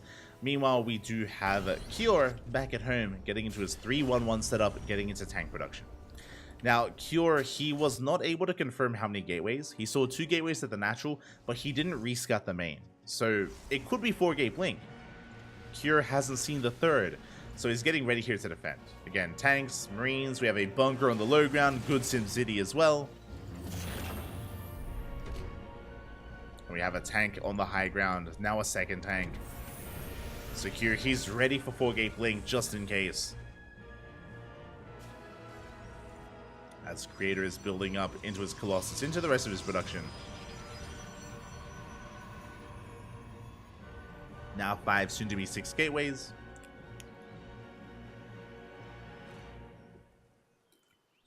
Third base now done. Do have our Raven try to harass here. Trying to go for some auto harass, but alas, is a little bit cornered. Oh, we go in. We commit nonetheless. A risky move here by Cure. Again, he will lose that Raven. What? He should have lost the Raven, but barely there. You saw a little bit of miscontrol at a Creator. He was a little bit late with one of those Stalkers. Missed a shot, and that is 2 dead workers. But again, this Raven should die. Like it should, like it's 1 shot away from going down. There's no recall. There's no shields to regenerate. It shouldn't make it out. A solid shouldn't on that one. Meanwhile, Cure is going to be pushing out. Does have a third CC on the way, so he's not all in. Regardless, going to be quite committed with this. The Observer does spot the move out. Big moment for Creator. Does see the move out, is aware. You can see him reposition. Sending everything over. That is going to open things up for this auto turret for the Raven. Uh-oh. Yes, Creator, he also sees the main army with his second Observer. Yeah, he's in position. We send on forward. We dive on top of the army. Force fields not thrown down. 1 Colossus falls. A good pick off there by Cure. Can he get the other? He will. Oh my god, he barely gets the Colossus. Looks like he may bleed out his army, but no, he picks up, he gets the hell out of there. We blink on forward, we take down 1 medevac. And it looks like 1 tank will survive, or will it? 1 more blink. Oh my god, no, not a single unit makes it out. Raven is coming back in, is going to get another auto turret off. But that was a big loss for Cure. And what were the trades looking like? That was 1 tank for 2 of those Colossus. That was more than 1 tank though. Let's see, yeah, 3 tanks. The Raven lives! No shot. It's coming back home. But yeah, that was 3 tanks for 2 Colossus. A pretty back and forth trade there, but again, Cure was committed. I'm sure he was hoping for more. Now he's taking his third base, but Cure, after losing that army, has lost quite a bit of map control, and Creator, as a result, is moving out, is building up his forces, and he may be able to break this third. We'll see.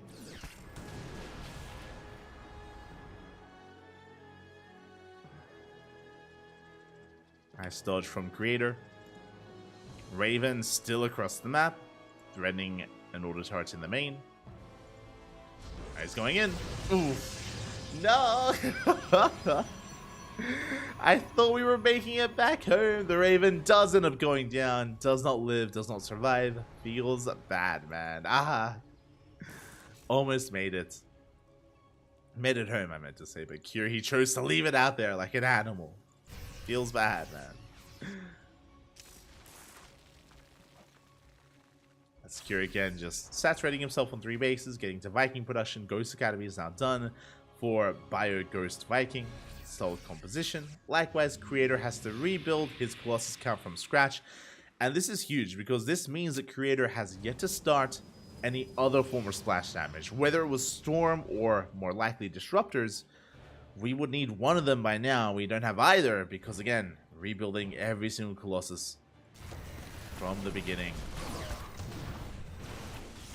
Mind shot going off. Creator moving out.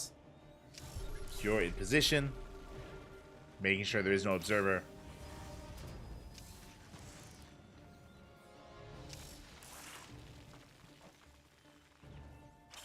As Creator does want to push in, he does have the supply lead, does have a lot of zealots. There goes Zealots, trickle it in. One mine shot gets baited, there's one mine shot left. Ooh, doesn't go off. Again, that observer coming in clutch for Creator. And Creator, he is maxed out. Encroaching on the army, observer gets sniped. Mine shots are going to be eventually going off. And show us the EMP. Final going for it. There we go. EMP on the Stalkers. Vikings, they got a couple of free shots off, and you can see one Colossus getting very low. Second Robo's on the way. Dark Shrine, Disruptor production. Creator rotating around. Ooh, does take a mine shot to the face on those Zealots. But it does come in at a better angle. EMP once again does carpet, just blanket every single Zealot. We stim on forward, we pull the boys. Ooh, into 3 Colossus, now into 2. Boys being pulled from the natural base as well, but so many SCVs are going down. And this is becoming game-winning damage here. We lose 33 workers. The Disruptor, the Nova goes off. Gets 3 Marauders. It looks like Creator is being forced back home, but even then, even so, he still has an army. And Cure, he's all in. Ooh, big Nova. Big connection there. Cure, there's no turning back, not anymore.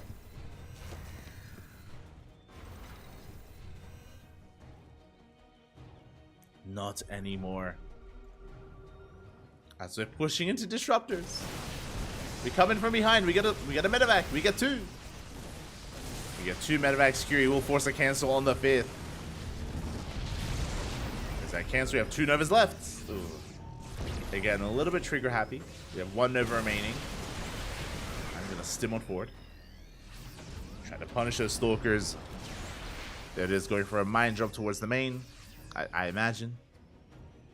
Towards one of the bases. No, does unload. Is forced to. Oof. Mine drop goes off, takes out an observer. But we did have plenty of observers with the army. Cure successfully fighting on the map, allowing himself to catch back up economically. He's still not there, but he's on 44 workers. Working a 4th base. Engaging with the army.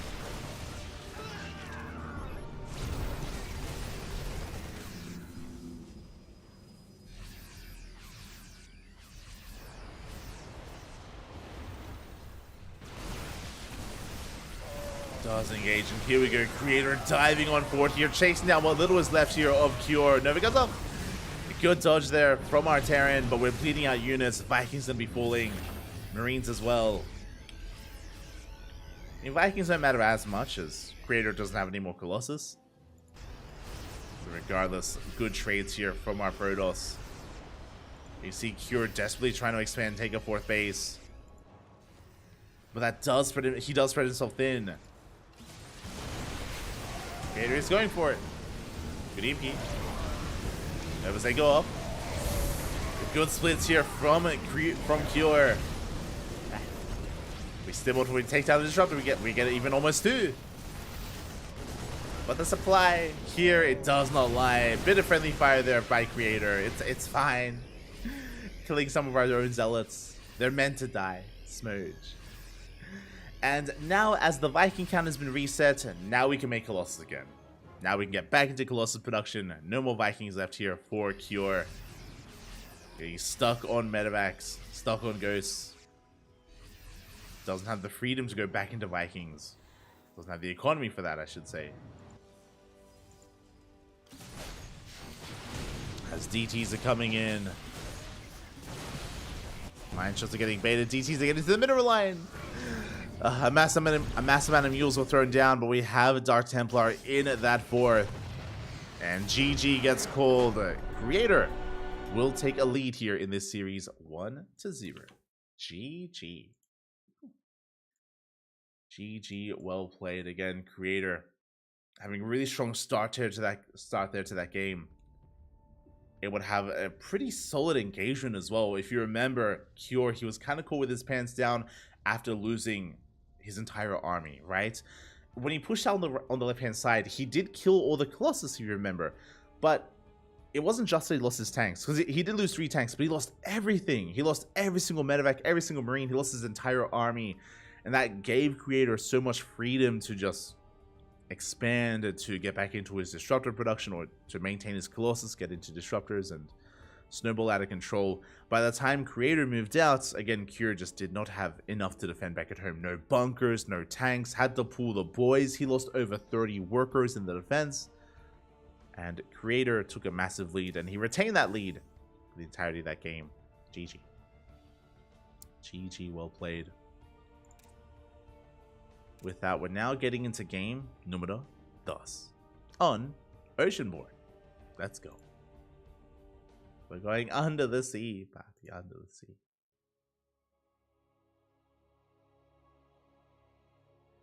Really appreciate you guys casting these games the last few days. Enjoying quite a bit. Oh, thank you, Pirvik.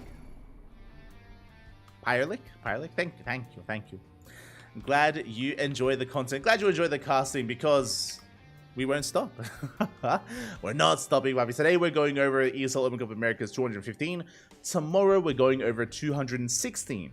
This week's ESL Americas. So again, we have back-to-back Americas broadcasts here today and tomorrow, before we enter the weekend full of live broadcasts. That's going to be over the weekend. But here we go. We're getting into game number 2 and spawning in the bottom right-hand corner of Oceanborn, leading the series 1-0.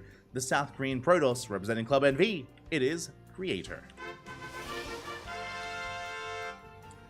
And spawning in the top left-hand corner, we have his opponent. We have the Red Terran player representing Team Liquid down in this series. It is Cure.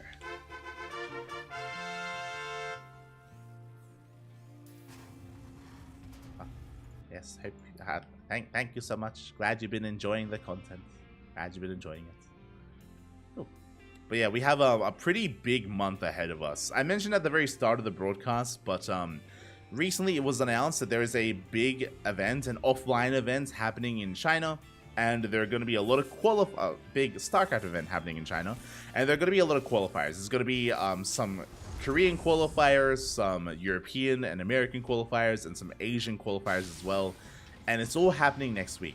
The qualifiers are next week. The closed qualifiers are going to be at the end of the month, so we have a full month. The month of March is full of qualifiers for that big event. And we're going to be quite busy with it. Very busy. There's all that going on alongside all our regular broadcasts, like the ESL Open Cups, KSL, Sparkling Tuna Cup, the Club NV Duckling Showdowns, the House events, the Infolet events. There's a lot. There's a lot going on. So we're going to be getting back onto that content grind as we settle into Game 2. And for now, Economic Opener. Curie is going for an economic opener, going for the Rax Expand CC on the low ground, unlike Gumiho, who was playing safely against Hero. Cure, he has no fear. No fear here for Cure. Expanding on location. Reaper and Zealot dancing here in the middle of the map. I love Creator making use of that side blocker. Oh! Making use of the tall grass, the tall seaweed, even. As, again, we're trying to bait the Reaper into the tall grass. Creator, he does pull back, he saves the Zealot, and now we're moving out. Our goal, delay the command center. Command center, though, it's about to finish up in a couple of seconds, and it will complete. CC does finish. Creator, he gets here a little bit too late. Bunker is done as well. And again, Cure, he was able to slow down the aggression of Creator. Basically, in an ideal situation, as the Reaper's across the map and does confirm the tech, but in an ideal situation, the Zealot doesn't get caught by the Reaper in the middle, and the Zealot is able to disrupt and force the SCV off producing this building and force like run around, and we just buy time for the Adept to show up as well. But that just was not the case. So very well done there by Cure. He also scouts the tech, sees the Stargate. It is going to be Phoenix production by Creator. Should be Phoenix Colossus. Should be. As Cure is moving out. Behind this, Cyclone's on the way. We're getting to our 1-1-1. And Medevac going to be rallied across the map as well. Cure. He wants those adepts. Can he get them? Not quite. And you can see Cure making use of these side blockers as well. Trying to bait the army within range. Creator, he does make it back home. Robo's on the way. Again, this looks like the beginning of Phoenix Colossus. Ooh, but that is quite an extra amount of gateways. Second and third gateway on the way before expanding. So a very safe follow-up here by Creator. Cure bypassing the army. Phoenixes that do not spot the main army here of Cure. They're going to be dragged into the Cyclone. Good reaction. Good reaction out of Creator. He does pull back. Does pull back in time. Oh. Trying to keep up here with the drop play of the Terran. You're going to be retreating. And across the map, we're getting into the additional Raxes here. And getting into additional Cyclones. Interesting. I was not quite expecting that. We already have 2. We're getting into 3. Meanwhile, there's that third base from Creator. Cure going to be rotating in that direction. Can he force a cancel? Not that much to defend. Shield battery isn't done either. Yeah, we can dive on the army. Yeah, Adepts are going to be focused down. Zealot gets forced back as well. Phoenixes, though, they have arrived. Shield battery does finish. Does finish just in time. And once the next is complete, then we have an overcharge. Then we have an overcharge available here for Creator. And Immortal is forcing back the army, and Cure, he has to respect it. Cure has to respect the army. Behind this, we should be expanding and getting into a third CC momentarily. Cure is still just containing his opponent. There's that Bay on the way. Again, Cure decided to be a little bit more greedy here and went for the Nexus first, followed by the Bay afterwards. Does mean that Colossus production is going to be delayed, but we have a better economy, and can Creator get away with it? Because here comes Cure. Doesn't have Disable, doesn't have Interference Matrix, but he does have Auto Turrets. And he is pushing in. And we have an overcharge in the chamber, we have it available. Phoenixes have amassed. We have 6 Phoenixes in total. As Cure tries to push in. Behind this, CC on location is delayed. Creator rocking up here with the Adept. Does delay the expansion. Yeah, we are pushing forward here. Auto Tarps thrown down just to tank some shots. First Cyclone goes down, but the Marines are breaking through. They're trying to, but with the overcharge, we can force this back. Solid defense there by Creator. He's holding on. He's surviving. He's chasing this back. A couple of Phoenixes is going to be going down, but we shut down the Raven and the Cyclones. Yeah, we have to respect the overcharge. We had to respect it, and we weren't able to. Cure racing back home. Oh, we want the Medevac. And we get it. Medevac goes down. Viking as well. Are we overextending though? Again, our goal here is to delay that CC. We go straight for the army, pick up the Widow Mines. Cure in a lot of trouble. Yeah, we go. He has to pull the boys. CC is going to be delayed. Shields triggered on that Immortal. We can focus the Immortal down, and we will get it. The Immortal does fall. And it looks like Creator, he just doesn't have enough to really support this. The Colossus getting here a little bit too late. If it was a couple of seconds sooner, then maybe we end the game. Oh, we catch the Stalkers. We got 1. We got 2. Oh my, where's the blink? Oh wait, right, of course we didn't have 1. It was a Stargate opener. As we bleed out Stalkers, expensive losses here for Creator. Doing what he can with these Phoenixes, unable to. Gets 2 SCVs being forced back. And Cure survives. He survives. He holds onto that third base. It's getting up and running. And Creator has to back off. He has to back off, getting into his Colossus. Mine drop on the way. Marine drop here towards the left. And does Creator respond? He will react in time. Getting 1 shot here in the natural. Shots not going off here in the main base. Fire Army comes in. We do get a Colossus. just in time. Big pick off there by Cure, pulling the attention of Creator apart, being slow to react. Meanwhile, these are slow lots. Oh, charge, nowhere near being done. A good concave here by Cure, and Creator, he just cannot keep up. We dive on top of the second Colossus. It's going to go down as well. No shield battery, no overcharge. Nothing to defend here at the fourth base. Oh no, are we going to bleed out another Colossus? Get out of here. Colossus backs off. We lose control of the fourth base. And Cure. Again, he's pulling Creator apart. He's already done more than enough. Already killing 2 Colossus and the Nexus. And he's going to keep on going. Charge. Going to finish up in a good couple of, like, maybe 20 seconds from now. It's just too little too late. Overcharge being popped. Zealous do get on top of the Marauders, though. Just barely. We're holding on. We forced this back. Mine shot goes off. Ooh, Phoenixes do overextend into Marines. And the rally of Cure, it looks like it's a little bit too much. It's a little bit too strong. And he wants that Colossus so badly. Won't be able to go in. Behind this, 4CC is on the way, getting into Ghost production as well. Again, Cure, he has a lot of momentum on his side. And Creator, he needs time. He needs a fourth. That's what, I mean, he needs everything. Just doesn't have it.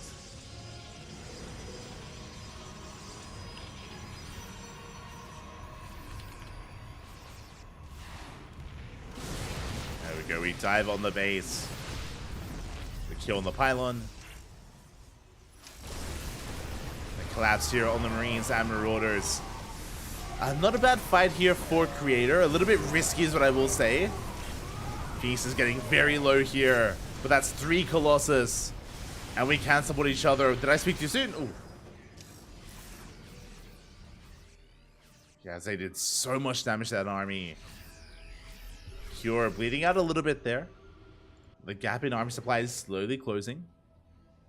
But what's more important than that is lack of fourth. We can see Curie's checking, rotates over, does borrow a mine here towards the right and left hand side. And the goal for Cure, make sure we don't expand. Make sure the Creator does not take a fourth. That's all he needs to do. That is his win condition, is to starve Creator out and get ahead economically. And there it is, fourth base all the way for the Terran. Terran upper base, something you never want to see in this matchup.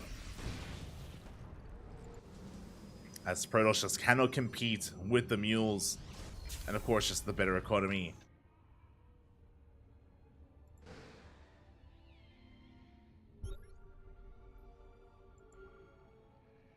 Scan does a really Observer. Oh, we want it. We do get it. Observer goes down. You see Creator just trying to build himself back up. He does have 3 Colossi, but there's no Storm, there's no Disruptors. We rotate around, no fourth. That's all we need to do. Just check the fourth. Cure, once he maxes out, he can push in, but again, there's no need to push in, not yet. The boys, a little bit too soon. No, the workers. Big mine shot. 8 probes go down as they all stack up. Ay, ay, ay. A solid mine shot there by Cure. And Creator, we're pretty all in. We gotta go. We're stuck on a 3-base all in. We have 3 Colossi, 4 Archons, a good amount of Zealots. As long as we can avoid the EMP, we can pop off. But the problem is that EMPs are brutal against specifically Charger Archon. And that's what Creator is relying upon here. Chargelets and Archons. He's on 1-1. Cure, he's up in upgrades with 2-2. Plus on ship weapons, about to finish up as well for his Vikings.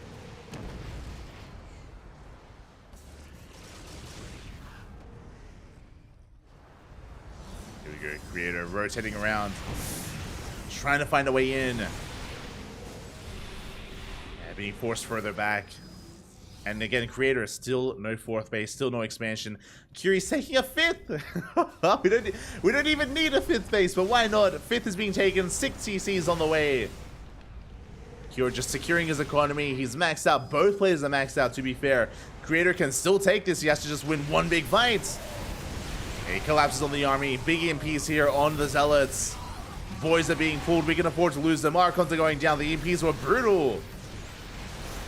As we lose almost every single Archon. And we have a massive wave of Vikings here. Good kiting from Cure.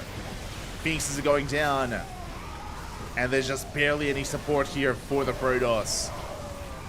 Zealots are rushing into the deaths. The Colossus, they go down one after the other. And GG gets called. Cure ties up the series 1-1. We're going to the ace match. GG. GG, well played. Again, Cure bouncing back here, punishing Creator for his earlier move outs and just never allowing him to expand, never allowing him to take a fourth base, containing him until he was forced into the all-in. GG, well played. And again, Cure, I do love how he approached the push as well. Again, he was up far ahead in workers. We can use him as a resource, pulling the boys, lifting the CC. EMPs was solid and did not let up on that Viking production either. Clean follow-up there by Cure. Now we find ourselves in game number 3. Let's go. But I do see in the chat, 3Point did really well. Did you cast any of his games? We casted 3Point versus Trigger. Unfortunately, we didn't get to cover 3Point's his quarterfinals match. We don't have the replays, so we're unable to see 3Point's second series, but he did well against Trigger. Did very nicely. I mean, he cheesed the hell out of Trigger, is what I will say. Did cheese the hell out of him. But a lot of good fun nonetheless, as we have entered another ace match. So far, every series that we've casted has gone to game 3. It's gone all the way to the ace match without fail. Will that trend continue? Oh, for now at least it has. As spawning in the bottom left-hand corner, we have our South Korean Protoss player being forced into the ace match. Can he bounce back? Can he fight back for a chance in the semifinals to advance on to the semis? Representing Club NV, it is Creator. And spawning in the top right-hand corner, we have his opponent. We have the South Korean Terran, the blue Terran player representing Team Liquid. It is Cure. Clawing his way back into this, tying up the series and forcing the ace match. And what kind of opener do we get into this time? If you remember, game 1, Creator went 3 gates Blink. Game number 2, Creator went Phoenix Colossus. Game 3, what are we planning? As the probe does go the long way around the map, does avoid the scouting pattern and the main attack path. Going to be slipping in for a scout. Cure going for a double gas opener this time. Okay. Going to be double gas into a faster factory. Again, this can lead into Reaper Hellion aggression. It can lead into drop play, like Widowmine drops or Cyclone drops. What will we be going for? Cure is getting into his build, and Creator confirms. He saw both gases. He also saw, of course, the racks back at home, so he's aware that he has to be on top of his early game defense as Creator is expanding. Racks cyber expand here from Creator. Standard setup here from the Protoss. But again, Creator has to scout the follow-up, and that is why he's hiding the probe. This probe is hiding to avoid the Reaper and to come back in. You can see that the Reaper is actually rallied towards the right-hand side, so I believe Cure is going to miss the probe. Yeah, as you can see here, checks the right, and the probe should be... Oh, actually, it does commit to a proxy. I was going to say the probe is going to come back in to see if there's an add-on swap, but the probe sticks around, Pylon gets thrown down, and we should be throwing down a gateway. This should be a Twilight Council opener. Are we checking? Cure, he's checking his third base location, looking for the proxy, and oh, he will come across it. Big scout there by Cure. Finds the probe, shuts it down. Gets eyes on the gateway as well. He's getting a CC on location. There it is, add-on swap, and this should be for, I imagine, Cyclone production. It does take a little bit longer to produce. There it is, Cyclones are on the way. A very secure way to get into your early game. Cyclones, they just shut down early game aggression so hard, whether it's Adepts, Stalkers, or Zealots, or even Skytoss. Cyclones, they got you covered. We do see 2 gateways back at home, a 3rd gateway across the map, so it's going to be 3 gates here from Creator. Does delay the CC, does get a kill on the building worker. Twilight Council's on the way. I imagine that's going to be for Blink. And we do delay the expansion, but the Cyclones will shut this down. Adept does fall. And the Cyclones, it should be threatening the proxy as well. Yeah, as the gateway is all exposed. Warp Gate finishes up in 10 seconds. It's being chronoed as we speak. 3 seconds away. But yeah, we're not going to save this. It's going to be denied. The pylon's going to go down. And the Creator will not be able to be aggressive behind this. And his blink is on the way. Sure, just backing off. Chilling here with the speed zones. CC getting up and running, continuing Cyclone production as well, going into Widow Mines thereafter, into a Mine Drop actually. Let's go. Ooh, and the shield battery isn't done. Uh-oh. Shield battery's late. It's late by a couple of seconds, and a couple of seconds sometimes is all it takes. One Adept goes down. But Creator, he will hold. Shield battery does complete. And we do survive. Meanwhile, Creator going to be taking his Robo before the expansion. Makes sense. Because Creator lost map control because of all these Cyclones, Creator, he's going for a safer follow-up. Robo first, now he takes a third.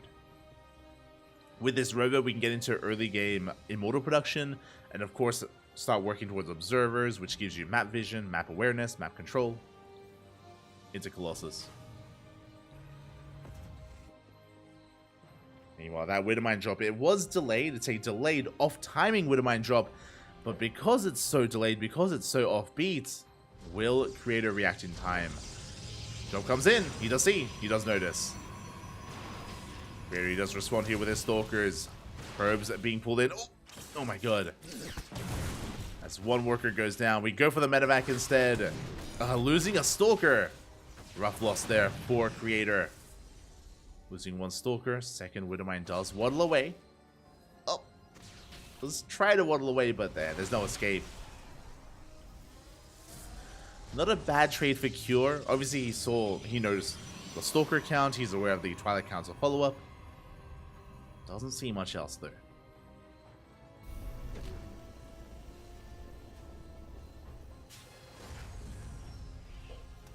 Doesn't see much else as Cure is going to be setting up back at home, getting into his 3-1-1. Stim, +1. eBay's on the way.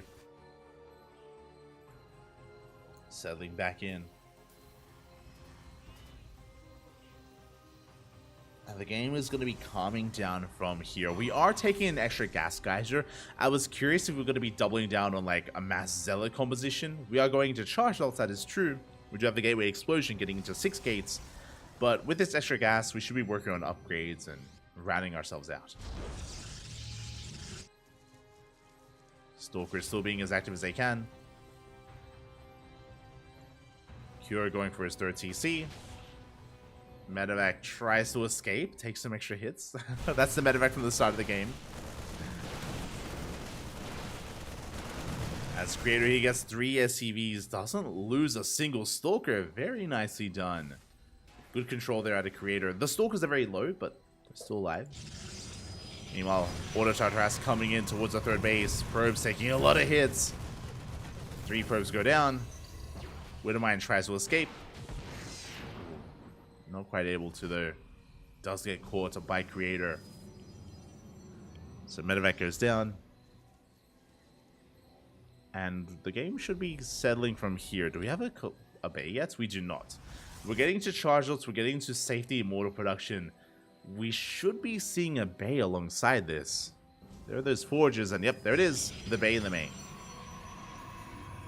So basically, Creator is going to be chilling here and building up towards Colossus. He is being active with these Stalkers. He has a Prism towards the main as well. But we're not going for like a big dedicated push. Really, we're just containing, poking, trying to get a read on when the 3rd is taken, and harassing, of course, as best we can. So Creator has to be very careful not to lose any Stalkers. Very careful not to bleed out too many units. As another Mine Drop does come in. Ooh. Good blinks there from Creator. Still loses one of his Stalkers. Good blinks nonetheless. As a Creator, did he see the gases? He did. He saw at least one gas. He saw a gas here at the natural as well. Big scouts there by Cure. So now he knows it's not going to be like a 3-base all-in, which is what we saw from Hero against Gumiho, if you remember. Army's going to be engaging Stalkers. They get caught out. Oh, this is not the fight we want to take here for Creator. As Cure, he dives on the army, catches more Stalkers as well. A brutal fight here for the Protoss. Again, this is not what we wanted. Creator gets caught with his pants down, going for a big Zealot Warp into the main base. There's a lot of potential with this drop. But he's hurting back at home. So I'll say get into the middle line. A mine shot's going to be going off. We do get a good amount of SCVs. 9 SCVs go down. We camp the production. But Cure, he's pushing up the ramp. Uh-oh, the Colossus. The Colossus looking very exposed. And we dive in. We dive in. We get a lot of damage done. Colossus does barely live. Mine shot's still available. Oh my god. Colossus getting even lower. Yeah, juicy connections into the center of the army. Zelta finally being cleaned up. The Prism is going to be going down as well. And now Cure can focus on his main push. He can focus on the main army. Fourth base hasn't spotted. Cure, he has the option. Can either rotate around to deny the fourth or push in. Or do both. As yeah, he's rallying his reinforcements towards the fourth base. His main army diving into the main, and Creator, he is out of position. Oh. He's in position to protect his fourth, but not the main base as we do dive in. And we force a recall. Creator is going to have to back off. He does snipe the bay. Takes down the bay. Denies any kind of disruptor production. From here, he's being cornered. He's forced to pick up. And because the army recalled, that means we do get a kill in the fourth base. GG gets called. Creator just being pulled apart. And Cure will take the series at 2-1. GG.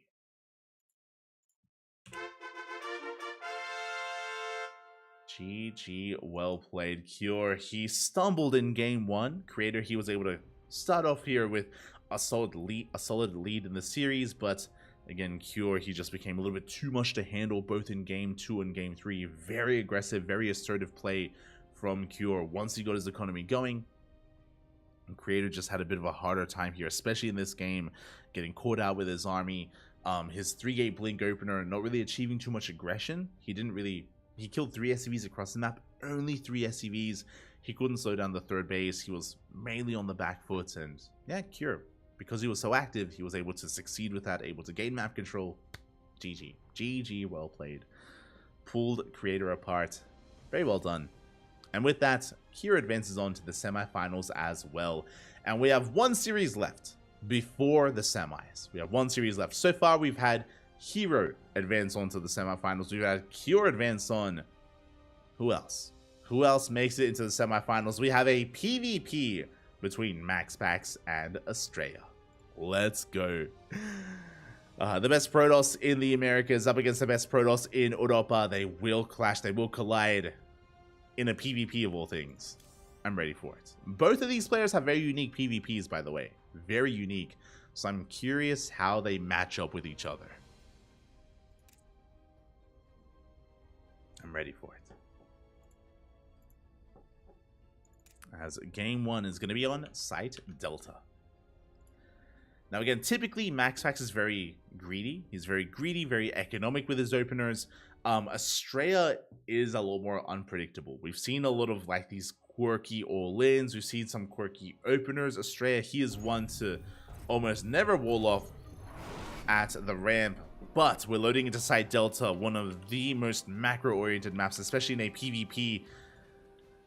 Let's get into this. As spawning in the top left-hand corner of Site Delta, we have our Danish Protoss player. The blue Protoss, the best Protoss in all of Europa, representing Storm Gaming. It is MaxPax. And spawning in the bottom right-hand corner, we have his opponent. We have the best Protoss in all of the Americas. The best player in all of the Americas. Representing himself, I believe, currently teamless. Was once on Matcherino. Feels bad, man. The red Protoss player, the way of the Americas, it is Estrella. Here we go. As we do have gate expands being set up. Now, bit of a PSA, a bit of a public service announcement here. We may be getting into Phoenix versus Phoenix. if both players go for gate expand setups, if both players throw down a gas before Nexus, then we should be seeing Stargate follow-ups, then into delayed expansions, into Phoenix versus Phoenix, into Phoenix Wars. Phoenix Wars are very common in PvP, specifically on Site Delta, so I'm concerned. But no, Estrella, he goes for a 2-gate opener. Let's go. 2-gate opener out of Estrella, thank God. I've had enough of Phoenix Wars here on Site Delta. We've been casting a lot of it. There's been a lot of Phoenix Wars. Thankfully, 2-gate opener out of Estrella. Very aggressive opener from our Red Protoss player. MaxPax going for his second gas in his main base. This should lead into a Stargate on the low ground. Then into an expand. I mean, MaxPax, he has the option. He has the option for either or. But again, he confirms the 2-gate opener. He sees how aggressive Estrella is about to be, so we should be seeing a Stargate first. Estrella going for his Nexus behind the 2-gate opener. There's that Stargate for MaxPax, as we mentioned, which means technically Estrella will have a slightly better economy as he has a slightly faster expand.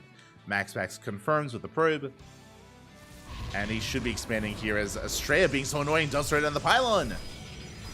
Goes to the pylon block, as Zealot has been chronoed out, and the Zealot should be able to focus this down. Should be on top of things. There it is. Oh my, as Estrella goes for the second block here once again, being so annoying, such a nuisance here, which means this slightly more economic opener from Estrella is becoming a very big economic lead here from our Protoss player. MaxPax, he had the option to go for a 1-base all-in. Still going to be expanding, but he just started the Nexus. Estrella's is about to finish. So a big economic lead here for Estrella. MaxPax going to be playing a little bit from behind. Now, MaxPax, he has an opportunity to come back. How? Oracles. First Oracle is on the way. Second Oracle behind this as well. These Oracles are going to be looking to punish and annihilate the economic line here of Estrella. Shield Battery is on the way. The Shield Battery will keep this mineral line safe against one Oracle, not against two. Two Oracles, one-shot probes. They do not give the Shield Battery a chance to heal them up. Again, the first Oracle won't do too much. We get in. We go for the Stasis. Will deny some mining time. Stasis Trap does catch. Ooh, a good chunk of probes. 4 workers get caught out. Estrella not respecting the Stasis enough. So a pretty good start. At the same time, Zealot did wander into the natural, did get focused down. Estrella hasn't lost any workers, but again, a pretty successful Stasis Trap, and we're not done because we have the second Oracle on the way. As we mentioned, 2 Oracles, 1-shot workers. They head into the natural. Stalkers are in position. 1 probe goes down. We get 2, we get 3. We get 3 workers, and we do escape with each of our Oracles. Whew. Not a bad start. And again, we can regenerate our shields and go back in again and kill even more workers. One of these Oracles is very low, so we have to be very careful with how we do approach this. But MaxPax has potential. Behind this, ooh, MaxPax going for a Dark Shrine. I did mention, I mean, even with those 3 probe kills, MaxPax is still behind in the economy. He's still down a worker. So MaxPax, he feels pressured to commit. Behind this, Estrella playing safe. 2-gate opener into an expansion, into a robo. He has access to detection. We have seen many Protoss players die to DTs immediately. It's not uncommon for Protoss players to skip their robo. We've seen MaxPax die to a DT. We've seen Hero, Classic, Creator. Just a DT wanders in and GG. You just tap out. Thankfully, Estrella's playing safe, and he has the robo and Observer soon thereafter on the way. Stalkers have arrived. Estrella, he's up in Stalkers, pushing into a shield battery and upper ramp. Not going to work out well though, but he does delay the expand. And again, just really safe play out of Estrella. Takes a third and delays and denies the third of MaxPax. That's all he's doing, and he does have a Stalker lead because of his 2-gate opener. Behind this, MaxPax going for a proxy gateway. This is to reinforce and to harass with a Dark Templar. Now, even though Estrella has access to detection, that doesn't mean that no damage will be dealt. DTs are on the way, and there isn't a lot of DPS here. Estrella may have to recall as the Oracles, they get back in. Ooh, they get 4 probes in the main base. 1 Oracle goes down. No shield battery at the natural. And we get another worker, another probe. And the DTs, they wander in. Where is the observer? And we go for the pylon. We depower the Robo Observer. It's across the map. Not like this. Pylon goes down. Robo gets depowered. We go straight for the Robo as well. Unfortunately for MaxPax, there is already an observer out. But GG gets called anyway. It's too much damage done. And even with the detection, MaxPax will take game number 1. GG. And that is the power of the Invisible Man. DTs can be so brutal in PvP. I was talking earlier about how they can just straight up end the game when they arrive. Here, Estrella had a chance. What was brutal there was he was supply blocked. He was out of position with the observer. It was halfway across the map of all things. It was slowly making its way back home. By the time it would get back home, those DTs were doing too much damage. And GG.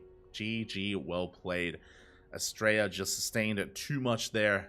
Would lose the Robo. And MaxPax takes game 1. Takes game number 1. Again, like, that was such a good start for Estrella as well. Like, he had the economic lead. He was denying the 3rd base. Like, he was doing so well. But, again, MaxPax was able to bounce back. And where is our next game? There it is. It's going to be selling into game 2 on Oceanborn. This is a staple Masters 2 build, Oracles into DT. Bappy. It's a staple GM build. Let's go. Let us go. But again, in a way, MaxPax, he was kind of pressured into that. Went for that just because of how behind he was. And that's the scary thing about our blue Protoss player here, is that even though he's known for greedy economic openers, which is true, he is known for it, if he falls behind, he is more than willing to all-in you, or more than willing to be aggressive in the follow-up. He's not a passive player, you know, not like a Showtime, for example, that's known for his, like, more mid to late game, or mid-game and late-game play. Like MaxPax, he's not afraid to get down and dirty. Like an animal. It's beautiful. And here we go, spawning in the top left-hand corner, we have his opponent. We have the blue Protoss player representing Psystorm Gaming, leading the series 1-0. It is MaxPax. 1 more is all he needs. And spawning in the bottom right-hand corner, we have his opponent. We have the American Protoss, the red Protoss player. Again, having a good start last game, but still just struggling there towards the mid-game. Was caught out by the Invisible Man. The red Protoss, it is Estrella. Here we go. MaxPax going straight for his double gas here. Much earlier second gas geyser, by the way. Interesting. Estrella tried to go for a gate expansion. So greedy. Tried to go for a gate expand. Once again, Estrella going for a 2-gate opener. Very interesting. Into the Cybercore. Meanwhile, MaxPax setting up his own Cybercore here back at home. Again, plenty of gas already underway. This should be leading into a Stargate follow-up once again from MaxPax. So for those of you that are curious, this is kind of the standard MaxPax opener in PvP. I know that he is known for like being very greedy by expanding on the low ground, but more often than not, MaxPax will take a second gas and will take his Stargate first and then the expansion just to be safe.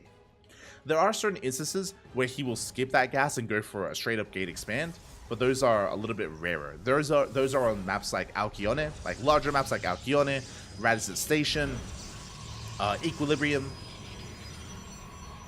On larger maps, that's when he will go for like the greediest opener possible, as there is that Stargate on the way for MaxPax.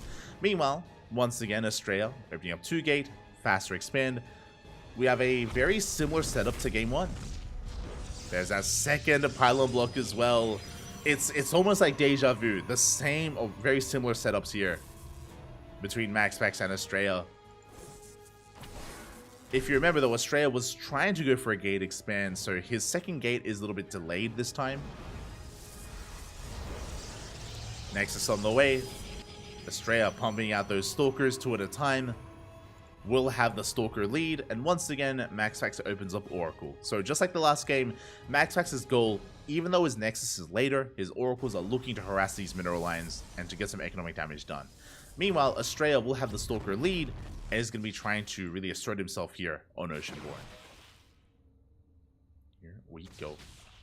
Gets a couple of hits in on the Adept. Adept does shade in. Ooh, shades in and will get a probe kill. Good damage dealt here by MaxPax. Gets a worker. Confirms additional Stalker production. Doing what he can, but the Zealot is going to get picked off here. When Estrella forced to recall back home again, he was out of position with those Stalkers. MaxPax does dive in, but Estrella's in position, at least in the main. Good movement with those workers. Does save them, forces a revelation. And a much cleaner early game here from Estrella. Remember, this time, no stasis. No stasis in the main base. No dead workers yet. But here comes the second Oracle.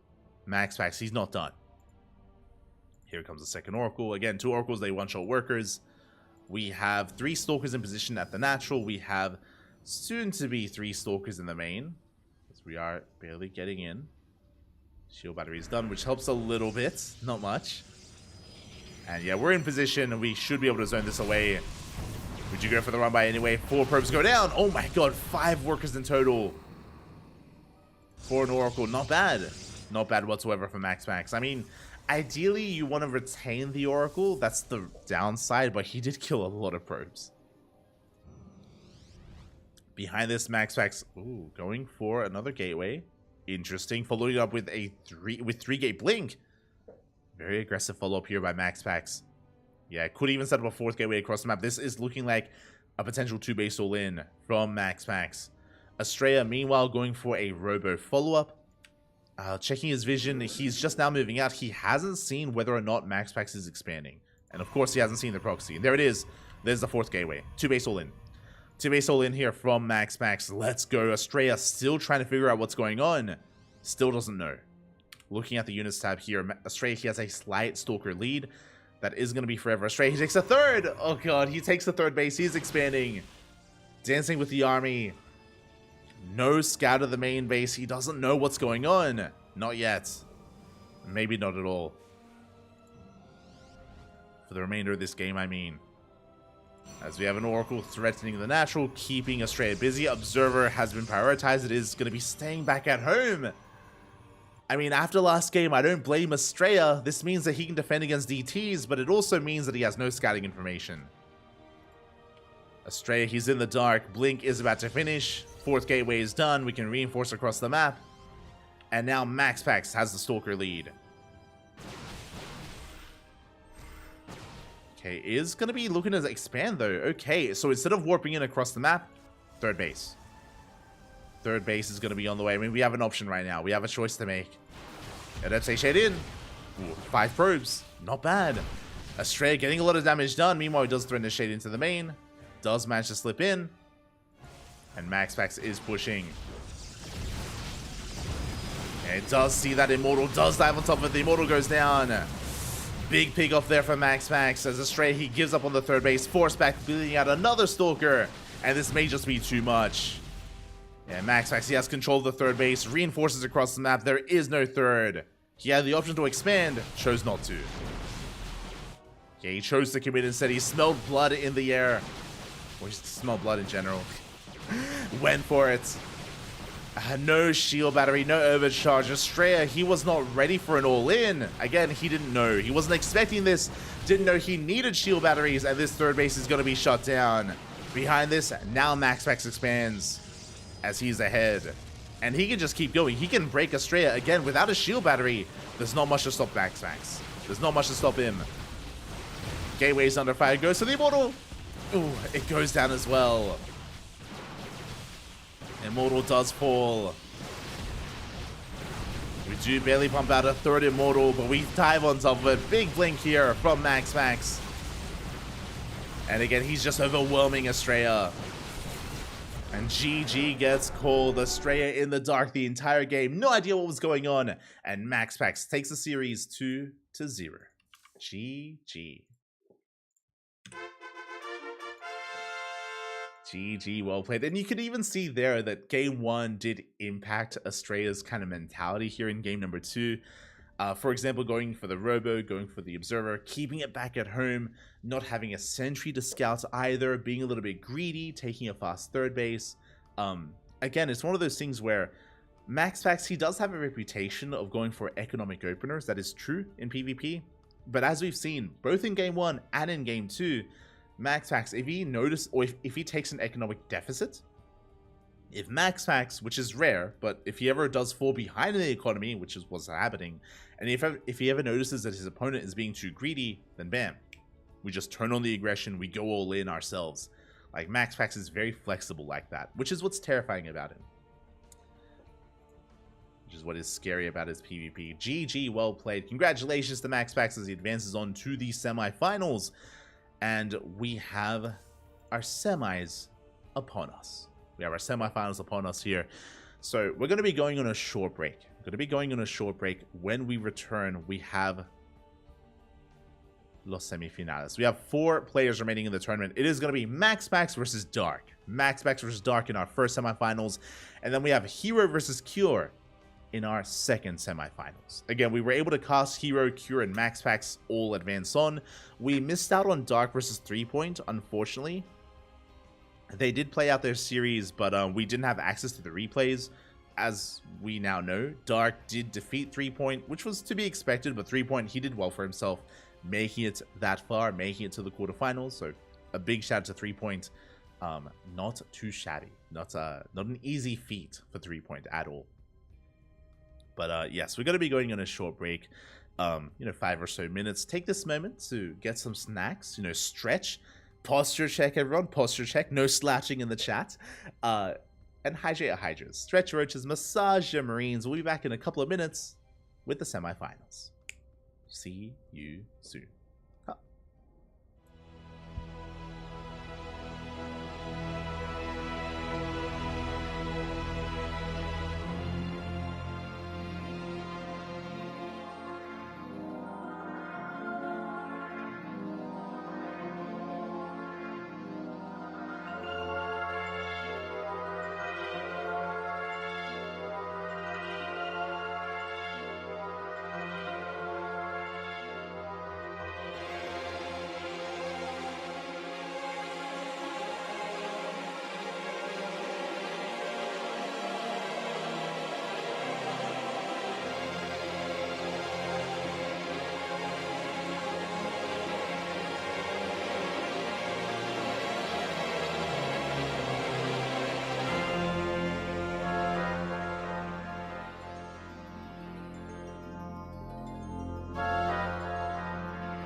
And welcome back, everyone. Welcome back. Ooh, I hope you enjoyed that lovely break. I hope the tempests were tucked in. Hope the carriers were cuddled. And welcome, everyone. Welcome to the semifinals of ESL Open Cup Americas number 215. As a reminder, this is a replay broadcast. These events happened last week. We were going to cast this last week as well, like a couple of days after these events took place, but our schedule was really full. Our calendar was really full, and we just weren't able to really slot it in. So we're going to be catching up today instead. For those that are curious, ESL Open Cup Americas 216, this week's tournament, which happened yesterday, which happened this week, a couple of days ago, we're going to be casting that tomorrow. We're going to be casting 216 tomorrow as well to catch up back-to-back ESL Americas broadcasts here on the CranKy Ducklings. There we go. Also, a big shout out to then Dariel.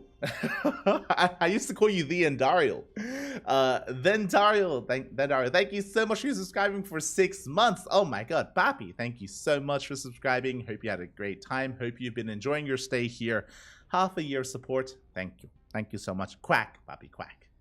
As we're getting ready for the semifinals, up first is going to be MaxPax versus Dark, followed by Hero versus Cure, followed by the grand finals, which yet to be determined who makes it to the grand finals.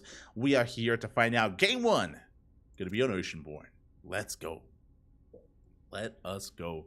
Now, historically, Dark versus MaxPax has been a very interesting dynamic. Dark, as you know, is wild. He's a very aggressive, very dynamic player in this matchup in ZVP. He can be very difficult to read. He's very in your face, and we'll see if our Protoss can keep up.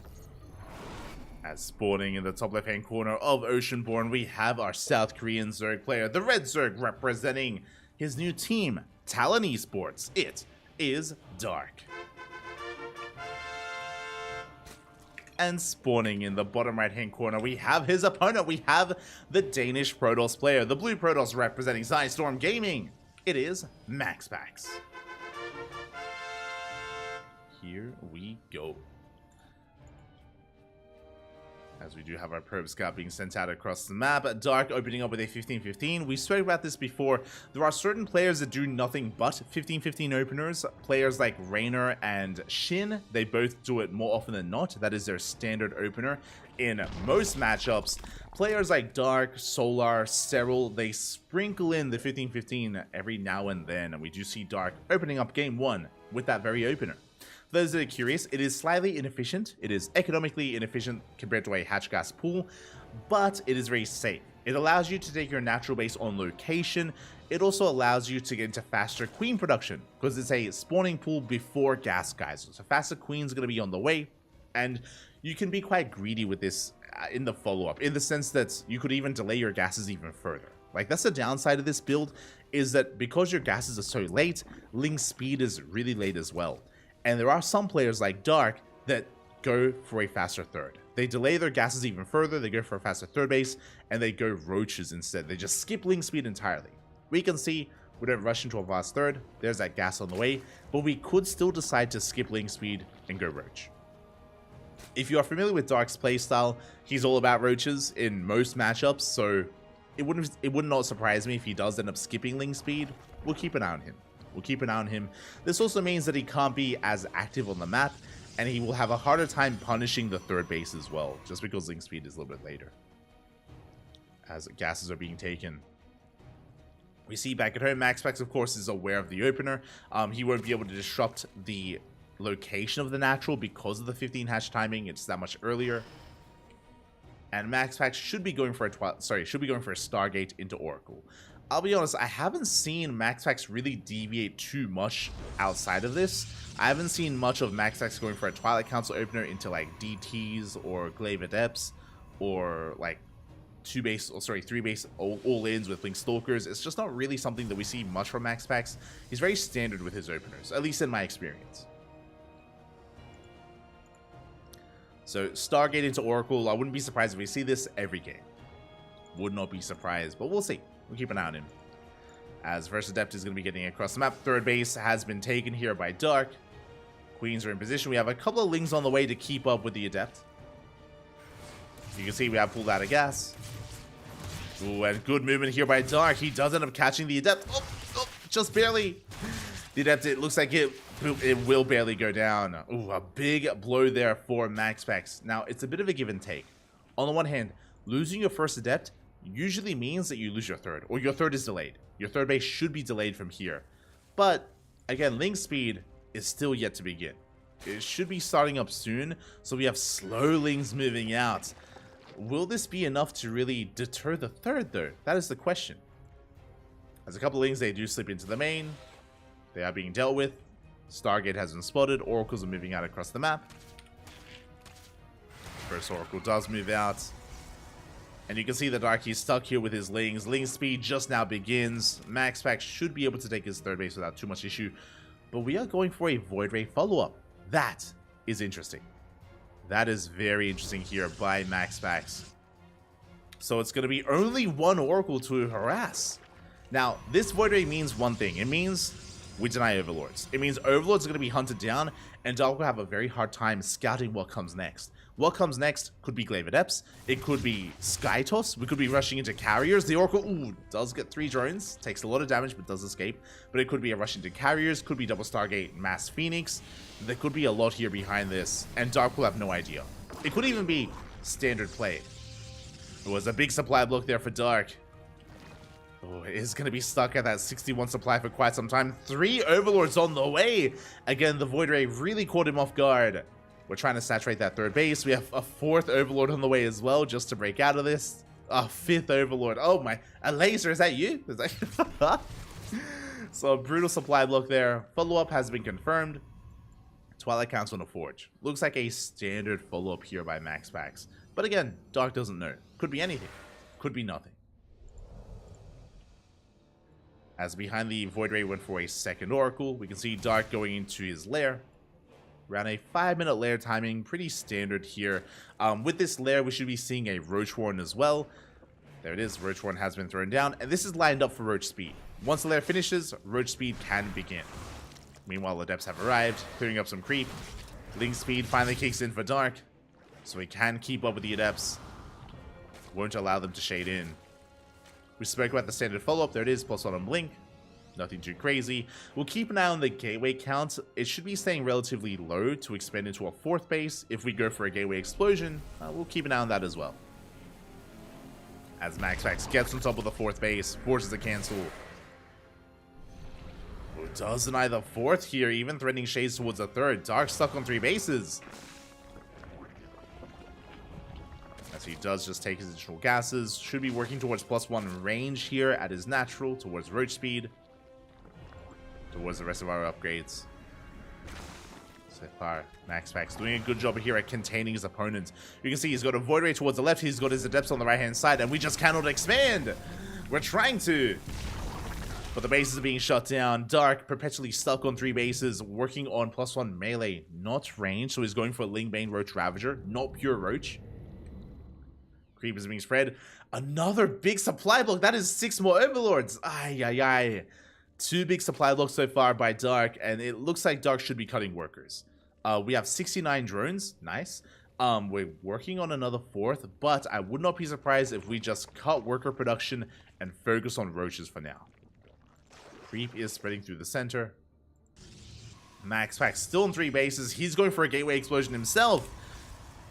8 gates. He's going for a +1 8 gate Blink Stalkers here on 3 bases. Very aggressive and very safe as well. If MaxPax was going for a 4th, which Dark is looking for, by the way, then Dark, it could trigger Dark to go for an all-in, and MaxPax could be in some trouble. But Dark is droning. He's droning on up behind this, checking for a 4th base. And again, MaxPax is doubling down here on 3 base play. The Prism has arrived. We push on forward. We catch some of the Lings. And MaxPax is pushing. He's expanding behind the move outs. But again, he can warp in 8 Stalkers at a time. That's a lot of Stalkers. And our goal, deny the 4th again. Deny the 4th once again. As we are headed in that direction, we have a little bit of creep here. Dark getting in position. Oh my god. The Stalkers are coming. There it is, 8 Stalkers at a time. We do push in. Dark trying to come in for a surround. Good stasis, good force field as well. We clean up some of those things. Roaches, oh, barely not getting on top of the army either. And again, Dark cannot give up this position. If he does, that's going to be a killed fourth. And it's already late. His fourth is already late. He has to hold. Again, behind this, MaxPax with a delayed fourth. And I believe Dark does not have eyes yet. He doesn't have eyes on it. Oracles come in. Kill some workers. Lings, they're thinking of a counterattack. There we go. Baneling's on the way. Dark amassing his army. We can see MaxPax, he did rotate back around. He's back at home. He's in position to defend. Expecting Dark to be harassing the fourth. So good read here by MaxPax. Really good map awareness. Really good game sense. Bailing speed is kicking in. Can Dark collapse on this? Archon's on the way. Yeah, Ling Bane rolling on forward. We do end up catching the sentry and we get into the middle line. The drones. Oh, the Banelings, they try to bust on through and they will. They annihilate the middle line. Every probe going to be going down. 16 dead workers. Again, MaxPax, he did a great job containing his opponent, but that's going to be a kill on the third. Good pick off there by Dark. Kills the third base at the same time. Ooh, his fifth is being harassed. Reinforcements have arrived. We collapse here on the Stalkers. Oof. They will be forced back. Meanwhile, was that a kill? No, cancel. That was a cancel on the fifth. This Void Ray has done a lot. The supply blocks, the denied bases. Very valuable fourth. Meanwhile, oh god, the Overlords! We were already supply blocked and 3 Overlords go down for free. We're gonna get a fourth, and that will supply block Dark. Wow, for the third time this game, 5 Overlords on the way. 6 Overlords even. And this is going to keep Dark at bay. This is going to allow MaxPax to stabilize here at his fourth. Rebuilding his third. Do we have Storm? We do. Storm is done. High Templar in position. MaxPax can take a fight. Dark, though, again, he's going to be looking to try and get into that mineral line once again with those Banelings. Storms are thrown down. Ooh, big storms on the Banelings, but we do get in. Banelings. They roll on in and they will barely connect with the High Templar. They get one, but the workers escape.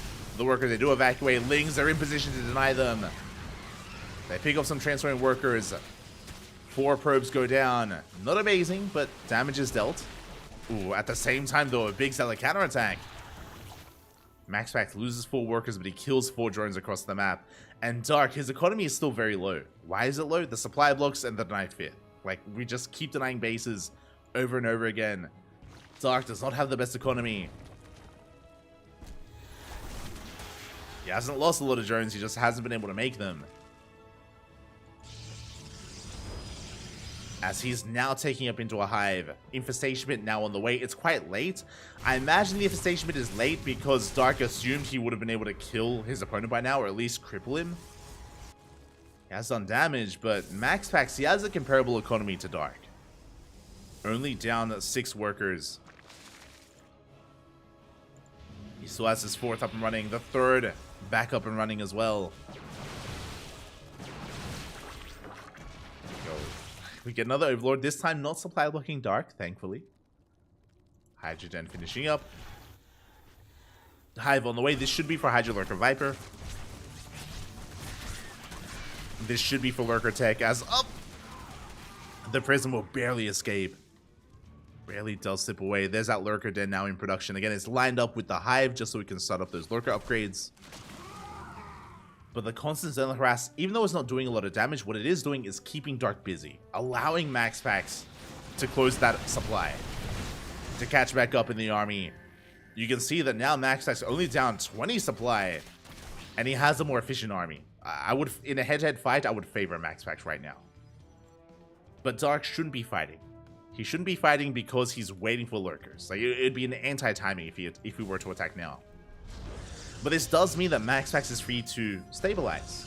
Now he's refining himself. He's working on +3 attack, working on a 2nd forge for upgrades, for armor and shield upgrades.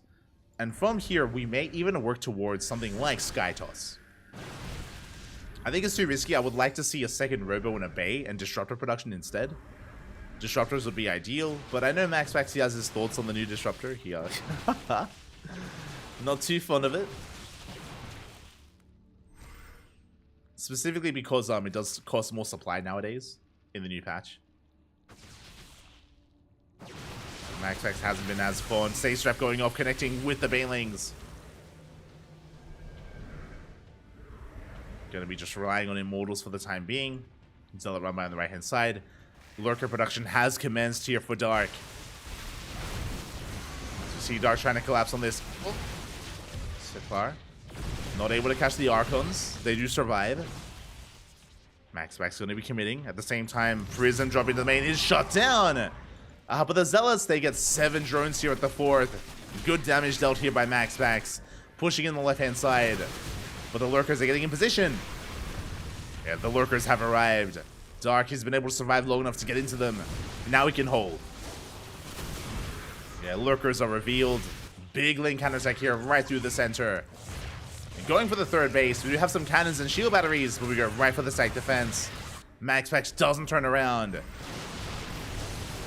Is committing. Lurkers out of position, by the way. Big piles. Big piles, but the Lurkers, they cut off. They're so exposed, and all 3 Lurkers will go down.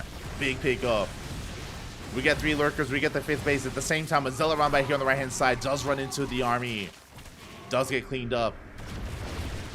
But Dark, how many Lurkers does he have left? 0. He has 1 Lurker on the way. Without Lurkers, how do we defend against this? We don't. Lings are being cleaned up by reinforcements.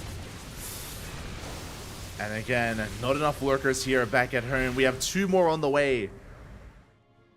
MaxPax pulls back for a moment. Yeah, there it is. GG gets called. It's just too much, and MaxPax takes game number 1. GG.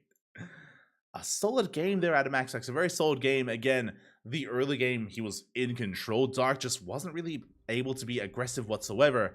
And the supply blocks are brutal. They were at pretty crucial times as well. Remember, there was a supply block just as Dark wanted to focus on 3-base saturation and move out with his roaches. Did deter that.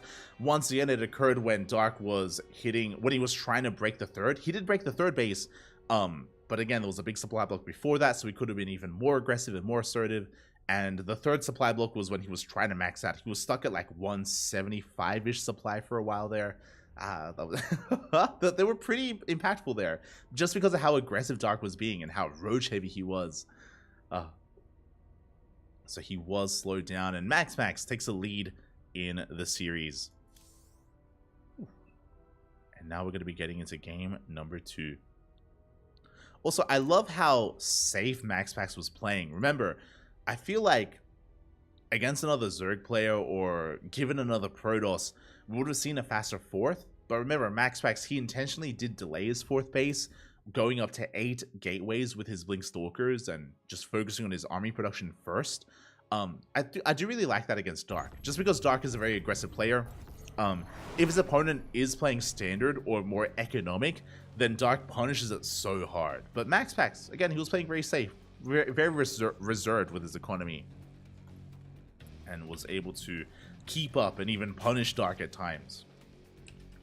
So very nice stuff there. And here we go. We're getting into game number 2, and spawning in the bottom left-hand corner of Hecate, we have our South Korean Zerg player, the Red Zerg representing Talon Esports. It is Dark.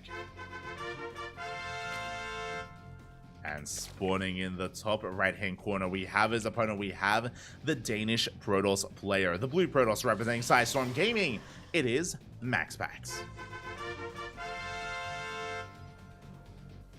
Here we go.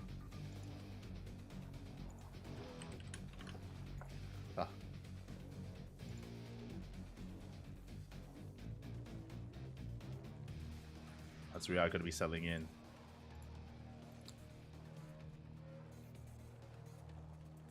Anyone have any insight on the pool placement? Where was the pool placed? Hold on. I'm running it back a little bit. Yeah, that was a really interesting pool placement in game 1. Here it makes more sense. There are certain rules when it comes to pool placement here in this matchup as we're settling into this. And oh wait, before I get too ahead of myself here. Okay, hatch gas pool. Hatch gas pool opening here by Dark. This time, no 15-15. I do like this more. Even though 15-15s are very safe, the downside of a 15-15 opener is how late your link speed is, as we saw, and it means that you can't be as aggressive or assertive. You can't apply pressure to the 3rd base. Remember, MaxPax, he lost his first Adept really early on. Immediately, actually. He lost his first Adept. And Dark couldn't do anything. He couldn't punish the fact that the Adept died. So MaxPax, he wasn't really punished for it. He could take his third base freely and get into his game. So even though Dark is forced to expand into a really awkward position, it does mean, though, that he can be more assertive here with his links. So there's a bit of a give and take as we settle into game number 2. But yeah, some of the, like, quote-unquote rules of pool placement is to have it further back here, just to keep it safe against, like, harass here at the ledge, like void ray openers and stuff like that. But in game 1, it was actually further out there, which was kind of crazy. I'm curious as well as to the rationale behind that.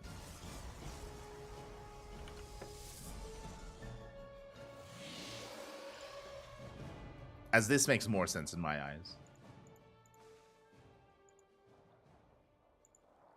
So we have our first Adept going to be moving out. Once again, a Stargate opener. As we mentioned before, this should be an Oracle-based opener from MaxPax.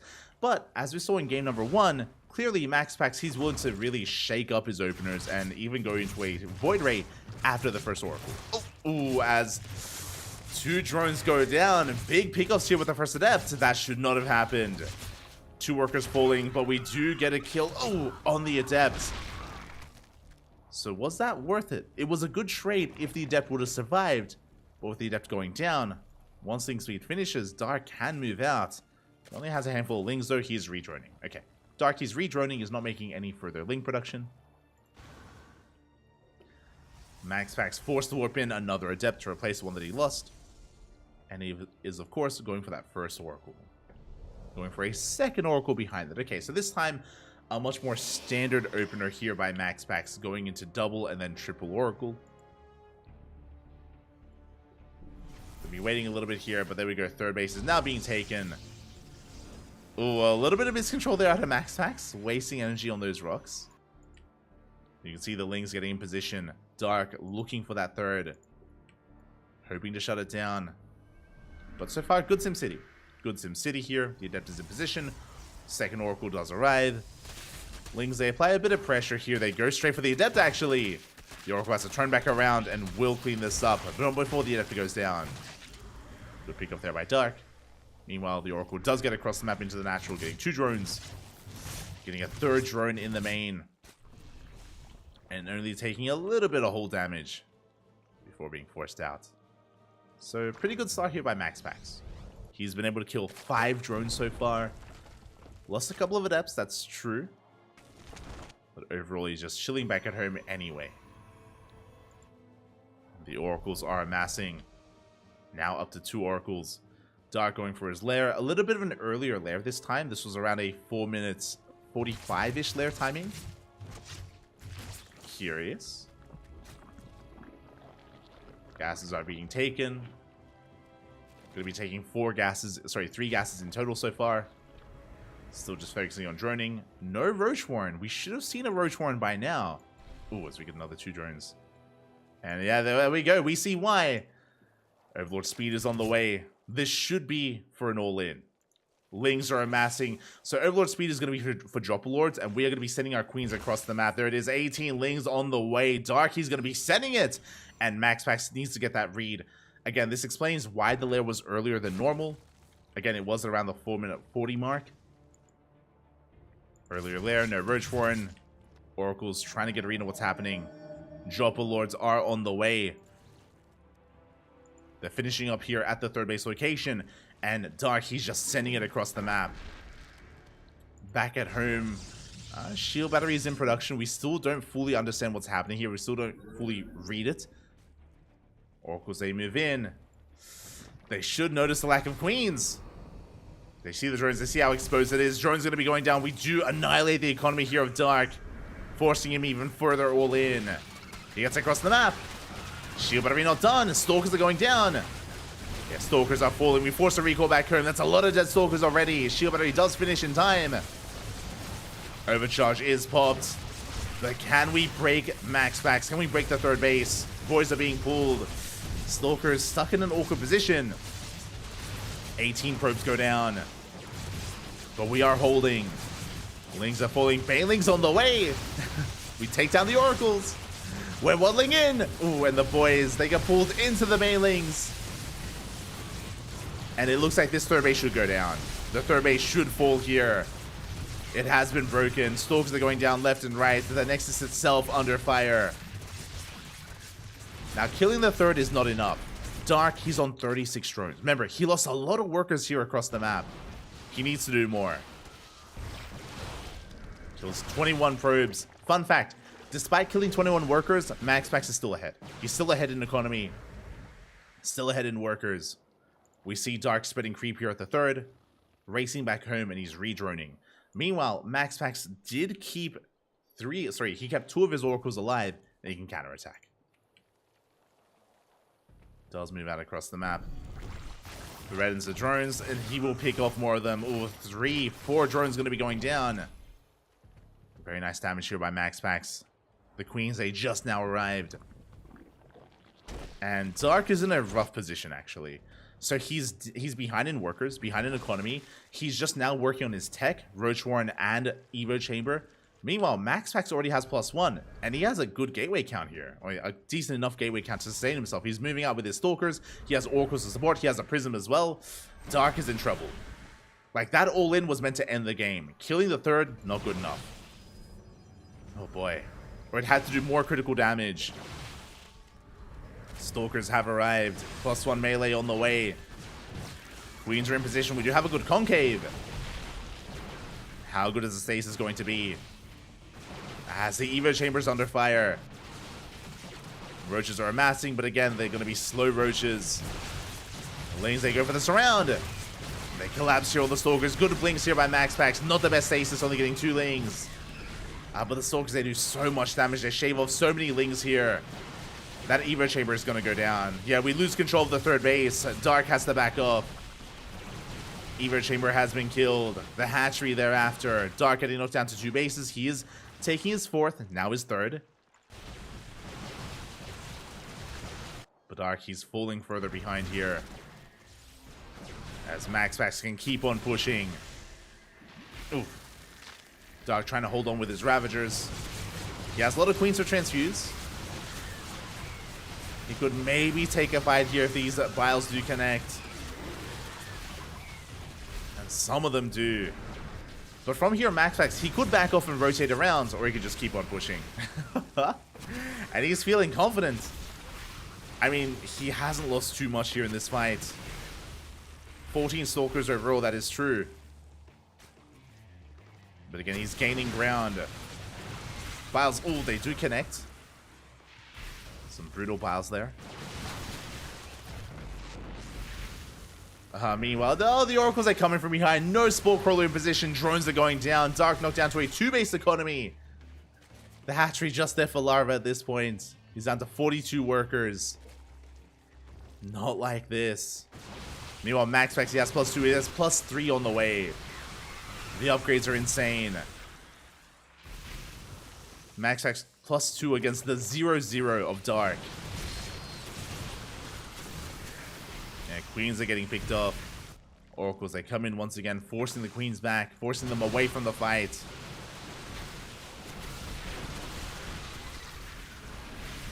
And you can see that MaxPax, he's snowballing out of control here in terms of the supply. Just trading too efficiently with these Stalkers. And Dark, he's just barely holding on with the Roach Ravager. He's surviving, but he's not really living here. Again, he just doesn't have enough to sustain himself. The trades are too brutal. Oof. Lings are going down. And there it is. GG gets called. Not even a final fight, as the writing is on the wall. And MaxPax takes the series 2-0, advancing on to the grand finals. GG. Very well done here by MaxPax, and I personally really love how MaxPax played game 1. Historically, MaxPax has struggled against Dark, specifically Dark. The reason for this is because MaxPax can do really well against more standard Zerg players, like Solar, for example, or even Raynor. Raynor, he's a little bit more like in the middle when it comes to like aggression and macro. But against Dark, because Dark, he's so assertive, MaxPax can have a hard time keeping up with him. But game 1, it was the opposite. Game 1, Dark opened up safely, and MaxPax was the one in control. MaxPax was the one going for like different twists and turns, going for the Void Ray follow-up, going for the 8 Gapling Stalkers. I really did love how MaxPax played game 1. Here in game 2 was a little bit of a different dynamic. As we saw, it was Dark going for the all-in. MaxPax didn't see the all-in coming, but something very important that occurred was that as the all-in was underway, MaxPax happened to be going in with his oracles, and he killed half a mineral line. What was it? 8 or 9 drone kills, right? That was important. He was able to kill a lot of workers as the all-in was happening, which crippled the economy, which meant that even as Dark was killing the third, because he had lost so many drones at his own third base, it wasn't enough. It was not enough at all. He dealt a lot of damage, but Dark was still behind. He was still behind. He was still that much more all-in, and MaxPax was able to snowball out of control from there. GG, well played. MaxPax is our first player to advance onto the grand finals, and now we're getting into our second semis of the evening, into a PvT Hero versus Cure. Let's go. Let us go as I quickly set some things up here. Bam. So this is a series to determine who advances on. Who advances on to face off against MaxPax in the grand finals. And again, I really did love the adaptation of MaxPax there, especially in game 1. Again, game 2 was a little bit more cut and dry. Game 2 was like MaxPax coming across an exposed base and crippling the economy while Dark was already all in. So like the stars kind of aligned for MaxPax there in game 2. And of course, a beautiful defense. Trading as efficiently as possible with his stalkers, despite losing the third, still very efficient. As we settle into our next series. And where is game 1?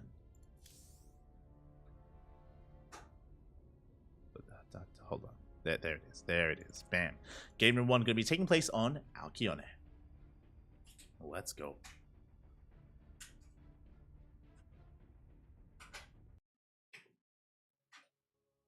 There we go. We have a Protoss confirmed for the finals. No Zerg for the finals, unfortunately, as Dark was going to be our Zerg representative. Did get knocked down, but again, we still have a good chance here for a Terran or even a Protoss for a PvP finals.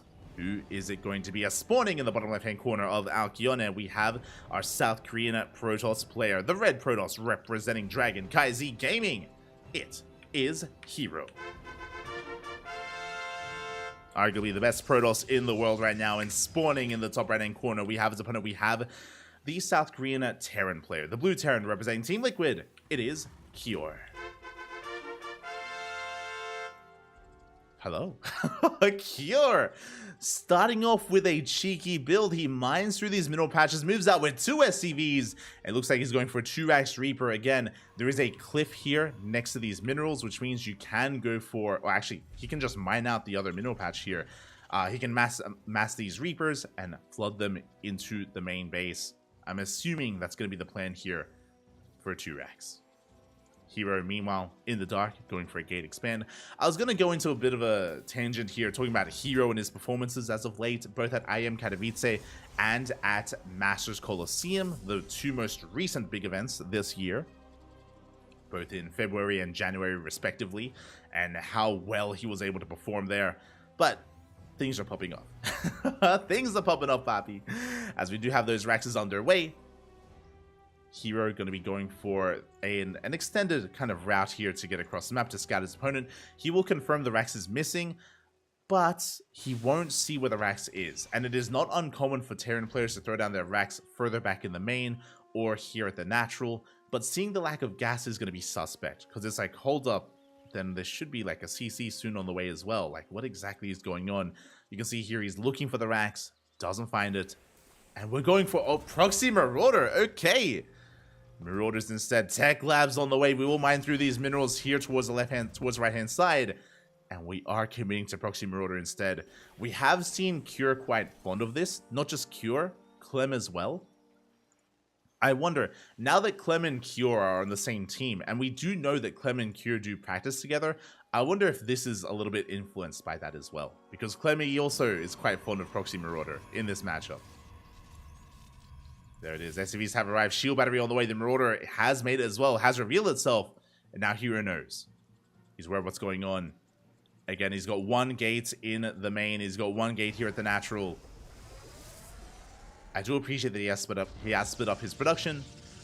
Shield battery in a good position. He will soon have an overcharge as well. And he's going to have to pull the boys. He needs a couple of workers here to work with, to help buffer for these stalkers, because these marauders are terrifying. How good is defense going to be? Also, deja vu. If you remember, Cure also proxy maraudered Hero on Goldenrod at IEM. Oh, mate. Oh, my God. The memories. They're flooding back. Remember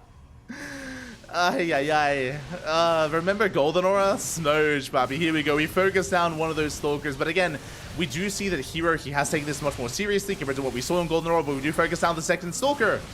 Overcharges pop, barely keeping the stalker alive. We do survive. We shut down the first marauder. The second marauder thereafter, it's barely going to go down. Good defense so far by Hero, but the overcharge is running out. And we still have 4 marauders. Again, if you haven't seen the IEM matches, the IEM semifinals, I mean,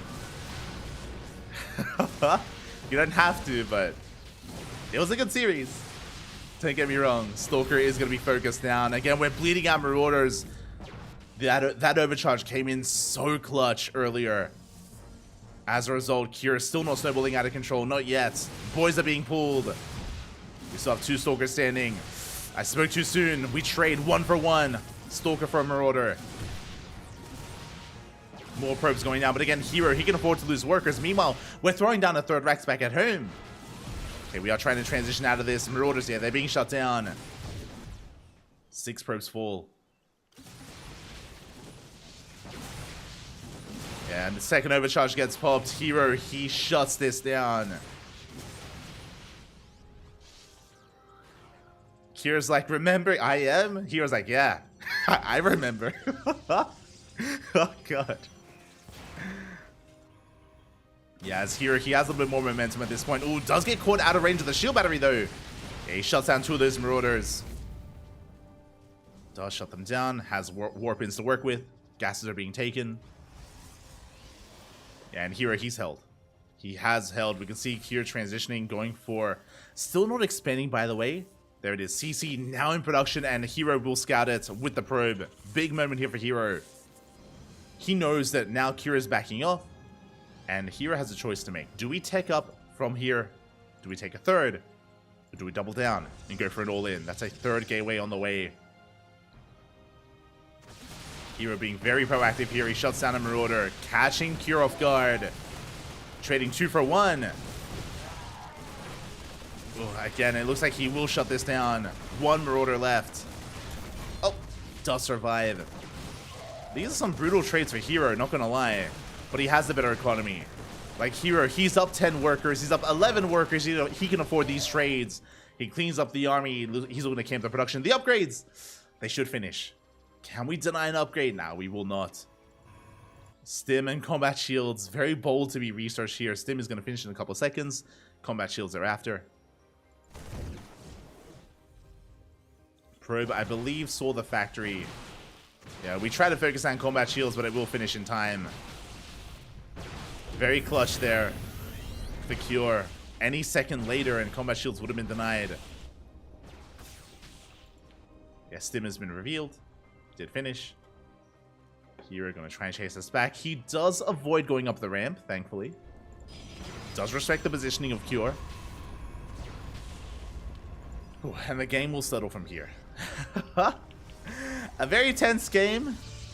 I'm sure causing a little bit of PTSD as well from Hero, but we're settling back into this.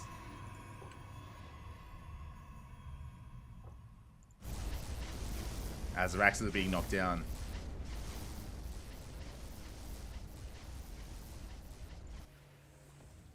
And things will calm down. But again, Hero's in a better position. Hero, he's up heavily here in workers. He's got a 3rd base on the way.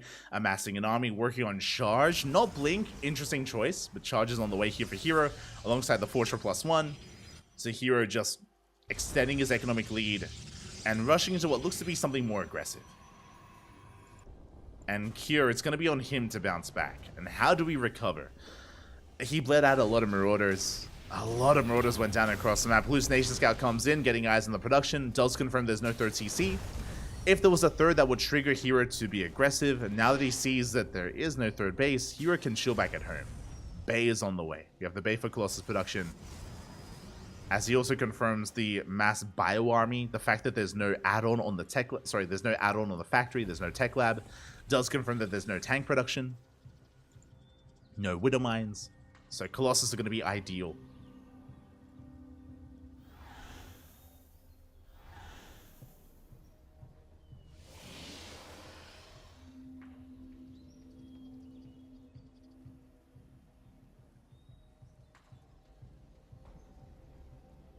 Here we go, Cure going for a double drop into that natural base. A bold move here by Cure, but so far Hero out of position.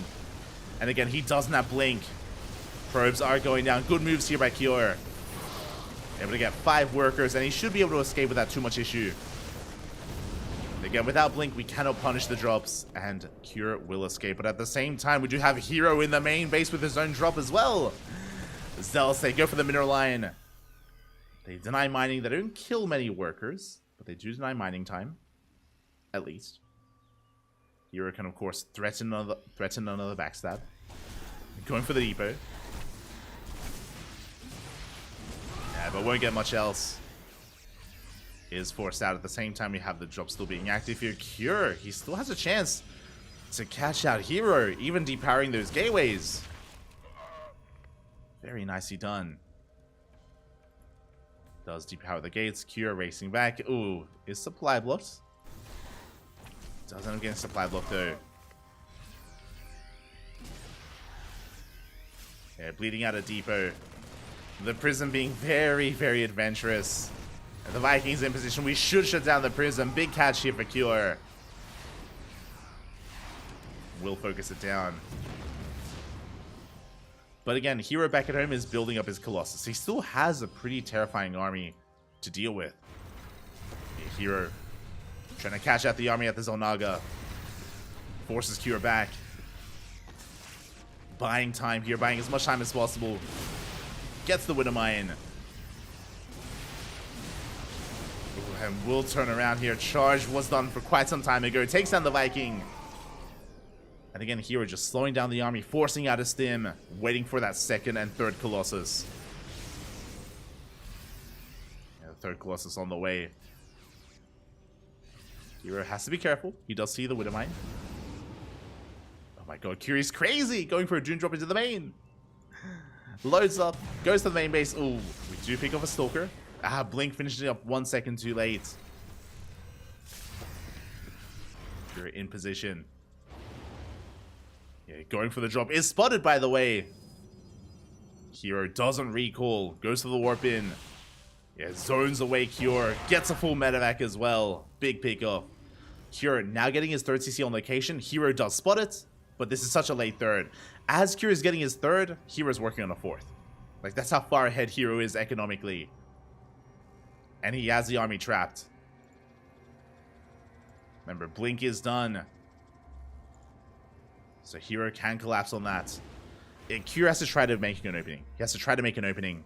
Now, the goal of this double drop should be to distract Hero to create an opening here for this drop to escape. Either to commit or to get the hell out of here.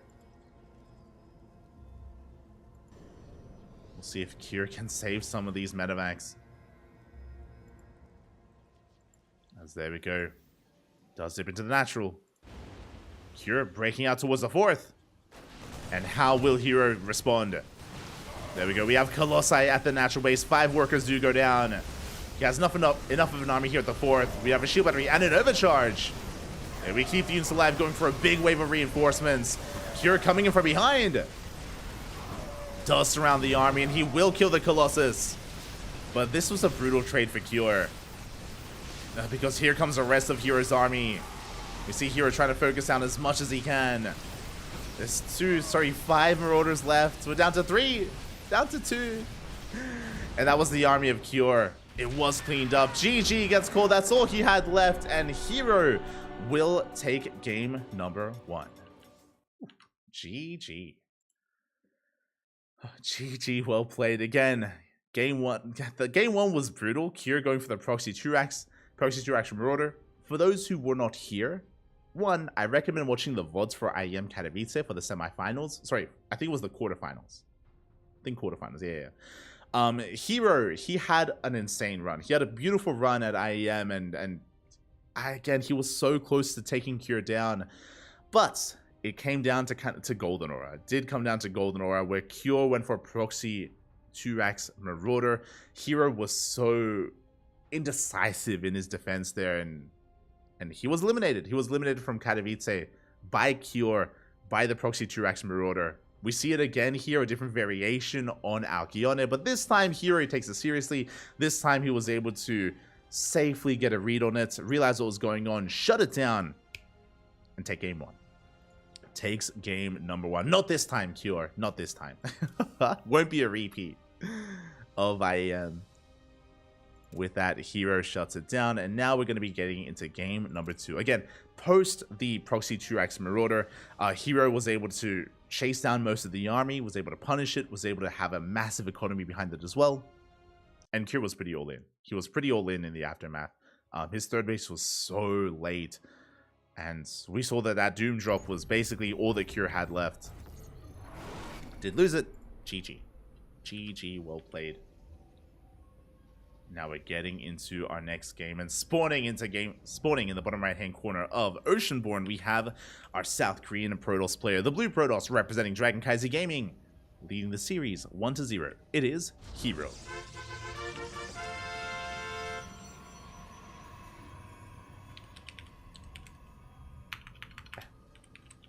I got you, Papi. I got you. There we go. Share my Papi. Yeah, there you go. Share my Papi. Share my. And spawning in the top left-hand corner. Going for another proxy. He's crazy. Doing it again. 2 games in a row. They're out. The SCVs are out, and the Raxes are being thrown down. In the top left-hand corner, we have the South Korean and Terran player, the Red Terran, representing Team Liquid. It is Cure. No fear. A lot of these Korean Terrans, they are willing to go for proxies even when everything is on the line. They have no fear. Maru does it, Bjorn does it, and clearly Cure does it as well. Again, this is how Cure was able to bring Hero down at IEM. Didn't quite work out in game 1, but what are the chances that he does it 2 games in a row? What are the chances that he does go for the proxy Raxes? Hero is checking. Oh, he's looking. He's being vigilant. He checks the triangular third base first. He's going for the linear third. Not quite. He will pull back. Okay, so he only checks 1 location before going for his expand.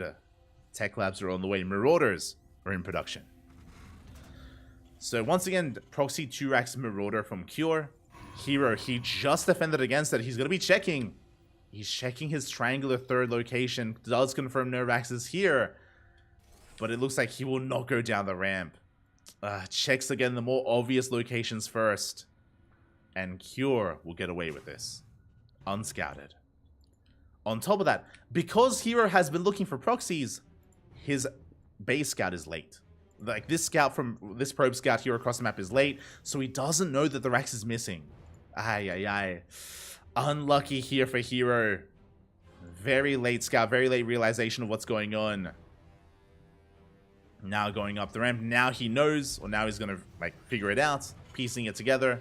Hold up, what is going on? No second gas, no Rax either. Stargate and a shield battery on the high ground. Let's go.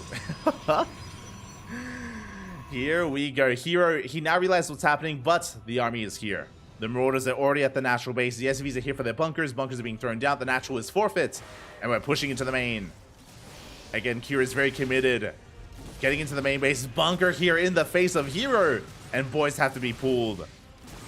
And they're fighting for their lives. Boys are being pulled. One adept almost goes down. We do deny the bunker. And the shield battery is done. Shield battery does finish in time. A second SCV goes down. And we have an overcharge. We do have an overcharge available. So far, Hero, he is holding. And with this Stargate, we can go into an Oracle. We can go into a Void Ray. Pick your poison. Shield battery does go down. We do focus on the Stalker. Boys are being pulled, and we do surround those Marauders. We will clean this up.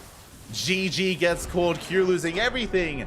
Sees the Oracle on the way, and Hero will take the series 2-0. GG. Again, thankfully... Oh, wait. GG, well played. Hero does get his revenge from IEM. Back at IEM, he didn't probe scout, by the way. Didn't probe scout whatsoever. That's also a big reason why it worked so well at IEM. Here, he eventually figured it out. He was so willing to give up on his natural. If you remember, at IEM, Hero threw down his shield batteries at the natural base and was punished for it. Again, he lost his natural and things snowballed out of control. Here, so willing to give up on his natural. Went straight for the Stargate as well, straight for the Oracle, and was able to defend, was able to shut Cure down. GG. GG, well played. Again, a cleaner response there from Hero, clearly showing us all, look, he may have lost one sword at a premier event. Never again. Never again, Papi, never again. Not gonna happen. Hero, he does make up for what happened at IEM. GG, well played. Congratulations, we have our finalists confirmed. It is going to be a PvP between Hero and MaxPax. Let's go. My condolences to Cure, my condolences to Dark, Zerg players and Terran players alike. Lament as there is no Terran or Zerg in the finals. It's all about the Protoss, as it usually is here at the ESL Open Cup. ESL Open Cups are usually, you know, there's Hero and MaxPax. They're usually having these dominant runs, these dominant performances. This time, Dark and Cure could not stop them. Not this time, not this week. And it is all going to come down to this. There we go. It all comes down to our PvP, to our final best of. It's going to be a best of 5 between MaxPax and Hero, the best Protosses in the world. Currently, I would say that Hero is ranked a little bit higher. I would say that Hero, after his performances at Masters Coliseum and IEM, I would rate him a little bit higher. But what I will say, specifically in a PvP matchup, this could still go either way. This could still go either way here. I can definitely see MaxPax bringing Hero down. I can see Hero bringing MaxPax down. They do go back and forth. I love their dynamic because Hero, he is so good at punishing the greed of MaxPax if he's ever greedy, and he's also really good at like faking out aggression and being greedy himself. So it's going to be an interesting dynamic. It's going to be an interesting best of, and let's get into the finals. Let us get into this. Vámonos. The top 2 Protoss in the world facing off. Game 1 on Equilibrium. Let's go. Why is your camera frozen? It's not frozen, papi. It's not frozen. Este Paxter. Este Paxter. Exclamation mark frozen in the chat. El Monteon. He's mad, I tell you. Mad. He's crazy. He was.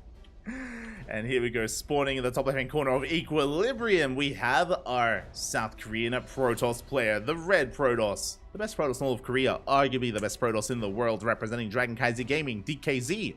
It is Hero.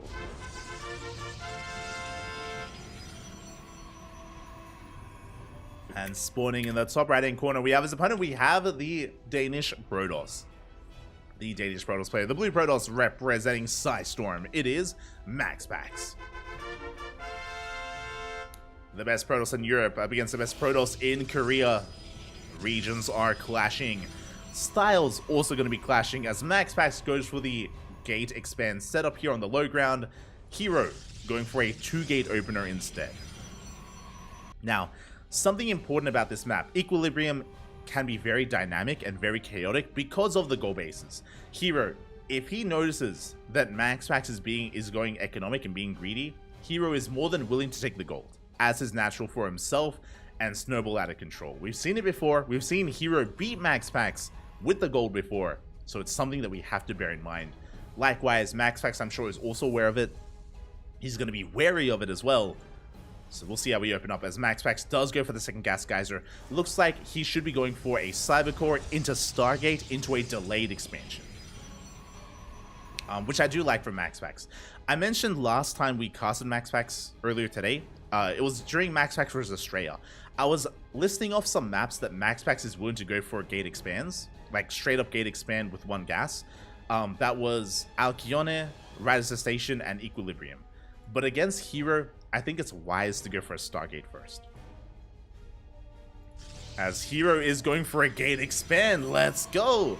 So, One gateway on the high ground, no second gateway. Hero comes out on top economically. He goes for a gate expand, economic open out of Hero. MaxPax going for that Stargate, as we mentioned. Because of the second gas geyser, MaxPax is going to be behind in the economy. He will have a later expansion, but with this Oracle, he will be able to harass his opponent. But Hero follows up with a Stargate as well. Oh my. Are we entering Phoenix Wars? Both players have Stargates. Hero sees a Stargate of MaxPax. MaxPax sees a Stargate of Hero. This looks like the beginning of Phoenix battles. Both players should be making Phoenixes because both players can see each other's Stargates. That's typically how this PvP goes, how this dynamic works out. We'll see. And there it is, Phoenix. Phoenix is on the way for MaxPax. Phoenix should be on the way for Hero. And there it is. So I do apologize, but you know, this dynamic, sorry, the way this matchup works, the dynamic between Phoenix and Phoenix is not the most exciting thing, I know. a lot of people don't like this. A lot of Protoss players don't like this, but we're locked in. We're locked in as we do have an Adept shading in. We don't get any damage done. Hero shuts it down. The Phoenix Wars have begun. There it is, second Stargate on the way for MaxPax. We should soon be seeing a second Stargate for Hero. Now, the way that Phoenix versus Phoenix works is that basically whoever has more Phoenixes wins. And the snowball effect starts very quickly here. Like a 1 Phoenix advantage can snowball out of control, unironically. So you have to be very careful with your movement here, very careful with how and when you commit to a fight. You have to be careful when you throw down a second Stargate. MaxPax should be getting away with this faster second Stargate. Hero getting into a delayed second Stargate. MaxPax should have more Phoenixes as a result. Hero will need a shield battery and he'll be more defensive. He should be more defensive. Now, the dynamic can change once we get into a fleet beacon. When a player throws down a fleet beacon, usually they sacrifice a little bit of Phoenix production to make room for Phoenix range, which is Anion Pulse Crystals, which is why you want a fleet beacon. Likewise, you could try to rush into carrier production with a fleet beacon as well. Phoenixes have been revealed. Adept does shade in. Hero. He does slip across the map, and can he get a probe kill? Big damage here. One worker goes down. We deny mining time as well. In a mirror matchup, that is huge. And Hero looks like he might want to... Sorry, MaxPax is scouting. Will either one go for a gold? Yet to be determined. Looking at the units tab, MaxPax does have a Phoenix lead. He's ahead in Phoenixes. Pylons are on the way. No defensive shield. There we go. I was going to say no defensive shield battery, but a shield battery in production here to cover the production of Hero.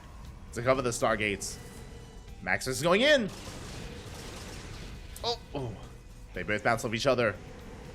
No one loses anything. Not a Phoenix goes down, not yet. MaxPax didn't like what he saw. Hero likewise, good stacking. Again, very important to stack your Phoenixes. Otherwise, you will bleed out. As we are just constantly stacking.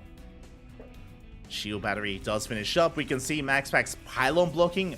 Very nice moves out of MaxPax. So, Hero doesn't have a ground army, and Phoenixes do not shoot down, so Hero cannot expand. These pylons are going to be so annoying to deal with. So frustrating here as Hero, yeah, there's a pylon at every single third base, which means MaxPax can expand, and he will take the gold. Meanwhile, fleet beacons are on the way for both players. That is for Phoenix range, and Hero forced to expand in a really awkward position here. As we mentioned, these pylons are OP. We just can't take a base. So we have to expand here at a 4th base location. Very awkward expand for Hero. And again, he's still behind in Phoenixes. Like, MaxPax just 1 step ahead, or like half a step ahead the entire time. And that may just be enough. Oh, almost goes in. There's a Zealot out. There is a Zealot. Goal base underway. We do have a slight lead for Phoenix range for Hero. There is a small window, a very slim window, where Hero will have Phoenix range and MaxPax won't. I don't think the window is big enough. I don't believe the window is big enough here to actually take advantage of it. So I'm not too sure if that's really going to come into play. We do see Phoenix production. Oh, supply blocked actually with the dead pylon. No, Max. He's losing these pylons. He's getting supply blocked, and that is slowing down his Phoenixes. That is huge. Max had a lead in Phoenixes, not anymore. The Zealot MVP killing 3 pylons. And Max wasn't ready for it. And just like that, Hero, he catches up. And again, he will be taking a Phoenix lead here away from Max. Ay. The game may come down to that. It may come down to that supply block. That's how careful this is. As the Hero comes in, he gets eyes on the 3rd. Threatens the workers, but doesn't commit. Again, if he lifts up a worker, what that means that is 1 Phoenix not fighting. And again, 1 Phoenix means everything. So it's so scary committing to lifting up units here and lifting up probes. Otherwise, Max will take advantage of you. Like, again, it's very much so on a knife's edge. And it's going to come down to 1 fight, to be honest. 1 fight, and then the game will end. Like, it's very, very, yeah, very much so on a knife's edge as we are coming in. Mothership on the way for Max. Hero dipping on forward. Both players stacking their Phoenixes. Max a little bit spread out, which is scary. We do dive for the workers. Probes go down. We have to get the hell out of here. There we go. In a couple of seconds, 6 probes do fall. Max out of position. He was ready to receive at the natural. And 6 probes fall. So just like that, Hero does take a further lead. There was a supply block, which meant that Max was down in Phoenixes, and now he's down in economy. You can see Hero, he's up a Phoenix. But the Mothership can change things. Okay, so the Mothership is really important because for this next fight, we have Cloak. The Mothership is going to activate Cloak, and if Hero doesn't have detection, he loses the fight. Like, straight up. He just has to back off, he has to retreat, and he will lose ground. What do we have to work with? Oracle. Oracle is on the way. The Oracle is so important for the relation. If we don't have the relation, then Max wins that engagement and can snowball out of control. But the Oracle is halfway done. Big scout there as Hero saw the Mothership. Pylons aggressively pushing forward. We do trade 1 for 1. We trade 1 for 1. Cloak is activated. Ooh, 2 Phoenixes go down for Hero. Hero, he had a 3 Phoenix lead. Doesn't have it anymore. Doesn't have that Phoenix lead anymore as Max is pushing forward. Max now with the Phoenix lead instead. Again, that was the power of Cloak. Now we have the Revelation, but Revelation is about to run out. So is Cloak, to be fair. +1 air attack on the way for Max. Another Stargate on the way for Hero. Hero still has the economic lead, which is reflected now in 2 more Stargates. Okay. Now with additional Stargate production, we can outproduce Max. Oh, as we try to go in. Oh, Hero taking a rough trade though. Yeah, bleeding out more Phoenixes. But Max, he doesn't care anymore. He's going to the carriers. And Max, does he have detection? He does have an observer on the way. We do catch the Mothership. Big pick off. Mothership goes down, and Hero has Cloak. Hero has a Cloak available with his Mothership. But an observer, I believe, just came out for Max. There it is. Observer is here. He has detection. And carriers are on the way. Carriers are going to be the next big power spike for Max. And he's almost there. Hero, he catches a mineral line. Probes are going down. Oh, every single worker goes down here. Max, he gives up on the base. He's building up his carriers instead. Hero wants a fight. There's the Cloak. But again, we have detection. Hero going to be committing. He does kill a lot of Phoenixes. Can he get on top of the carrier? He can. Slow zone working against Max and Hero. He's snowballing out of control. It looks like he may have barely done it. Overcharge helps support. But good target firing here on the Phoenixes. Yeah, ignoring the interceptors. Phoenix is going down one after the other. Hero, he's done it. He's snowballing out of control. Takes down the Phoenixes. Camping the production. Camping the army here. Camping the carriers. And Hero, it looks like he will take game to 1. Again, 1 fight is all it takes. 1 big fight here. GG gets called, and Hero takes game 1. Whew. GG. Hi. Again, there were a couple of things that Hero was able to make use of. One was catching the mothership. Even before that, he was able to catch a couple of workers at the goal base. MaxPax was caught out of position. The supply lock was brutal. That was the moment when Hero started gaining momentum as well. Was when MaxPax was supply locked by those dead pylons.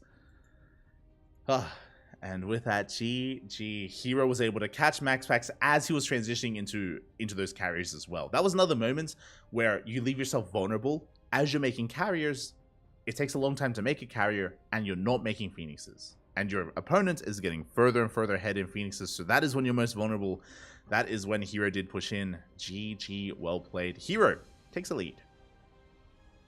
Does take a lead, and now we're getting into game número 2. Whew, let's go. That image is quintessential light anyways. It is. You're not wrong, Complete. You're not wrong. I'm an animal, Bobby. I'm an animal. A real Noam Chomsky in the chat? True, true.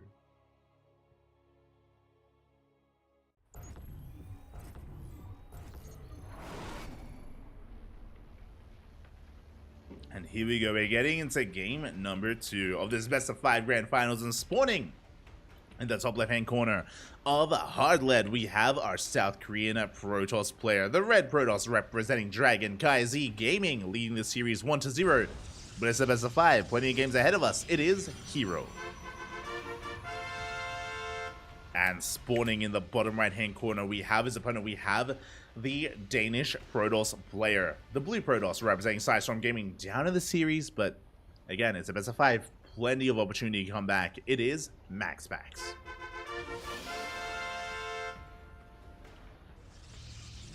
Here we go. We're loading into Hard Lead. Hard Lead, known for all-ins. Shortest rush distance by map in the map pool.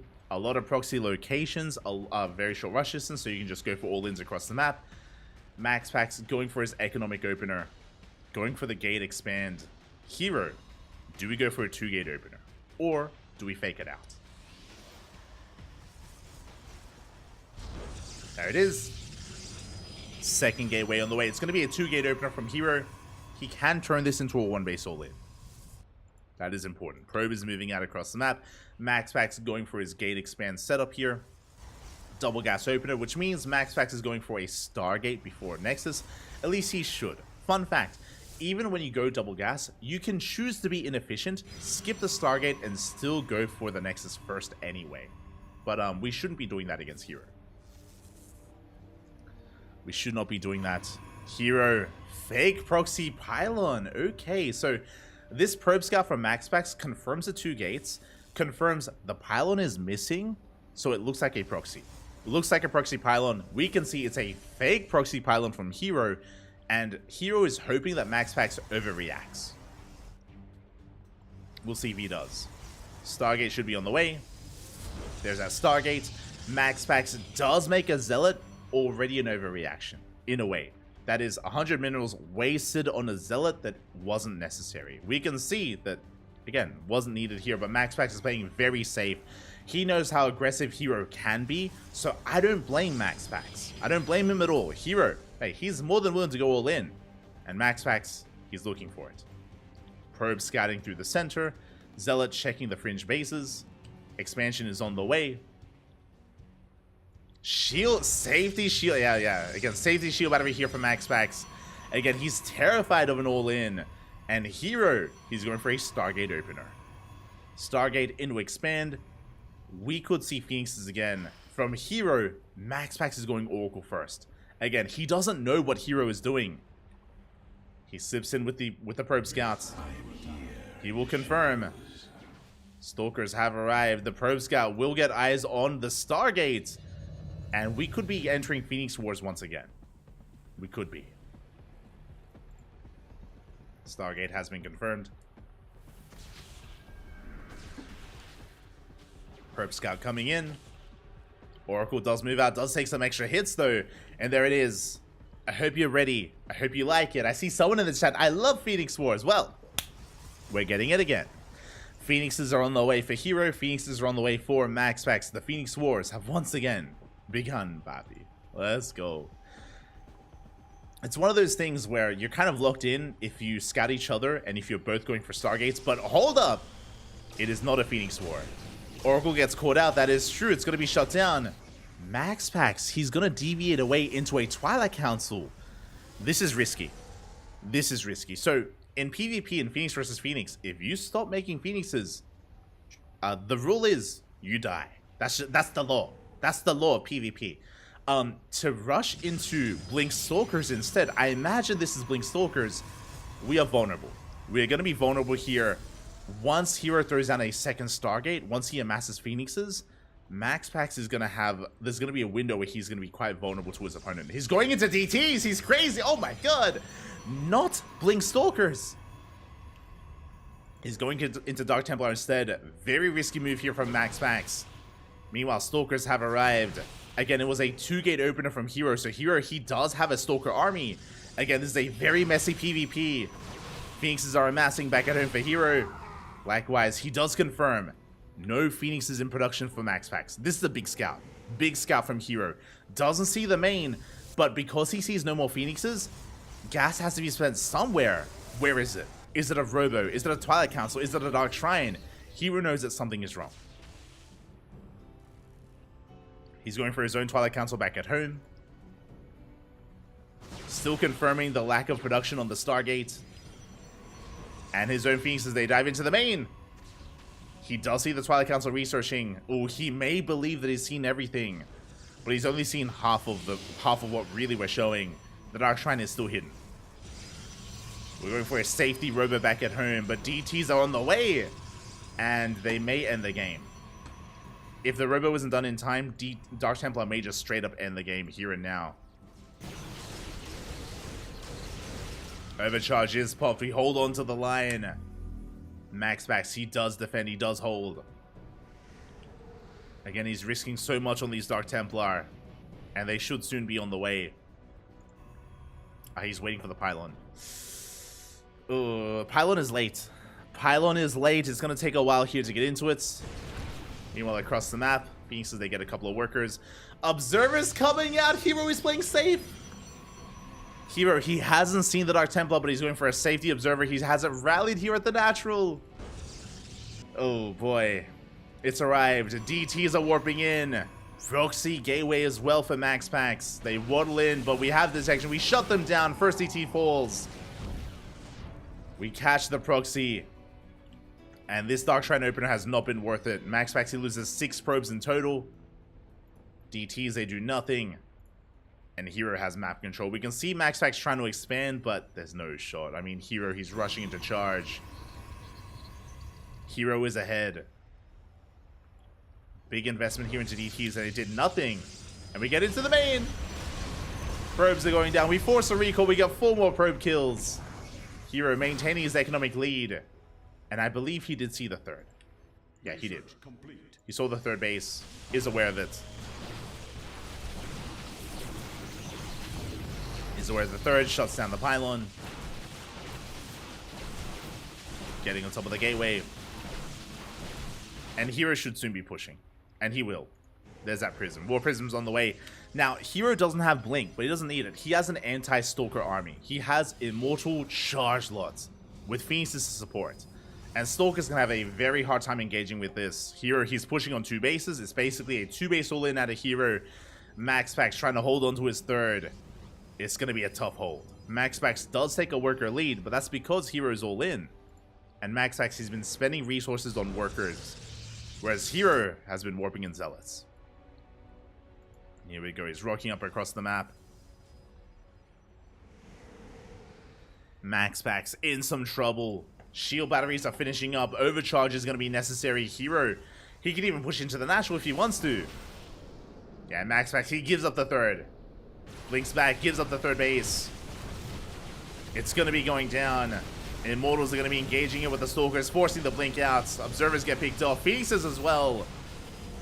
And the third base will go down. And Hero, he can just expand behind this. He has an option. He can either double down or expand, and he's doubling down. Archon's on the way.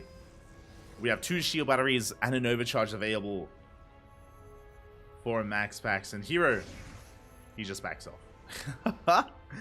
He takes a third, he backs off, he retreats. He's content with his lead, and MaxPax is supply blocked. He's stuck supply blocked, moving out with his Stalkers, trying to catch the army, but again, Hero recalled, so he's safe. He's safe back at home.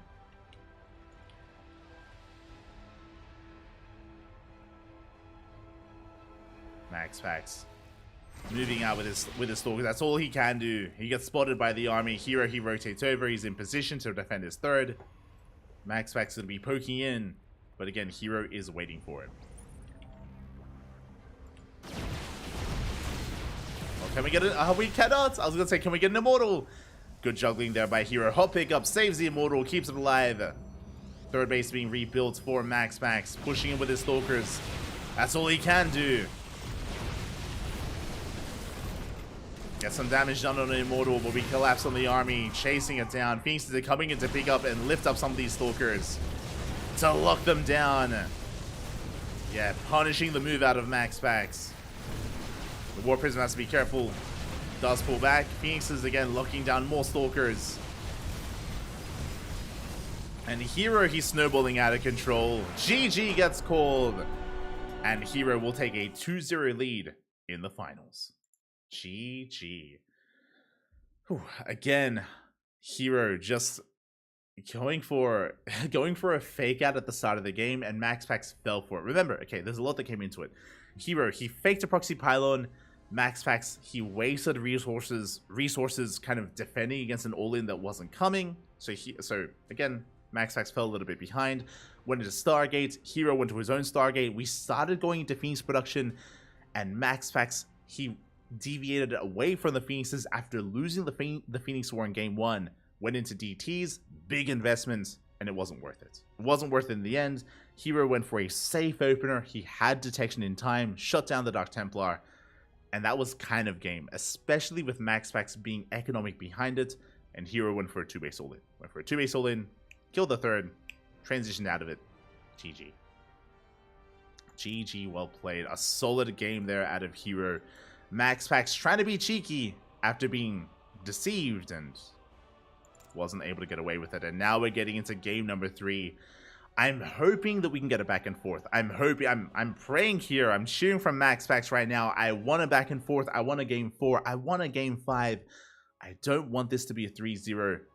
But Hero's on fire right now. And MaxPax, he has to fight back on Golden Aura. Let's go. Let us go. And spawning in the bottom right-hand corner of Golden Aura, we have our South Korean Protoss player leading the series 2-0, representing CranKy Gaming, 1 game away from becoming this week's ESL Open Cup Americas champion for the week of 215. It is Hero.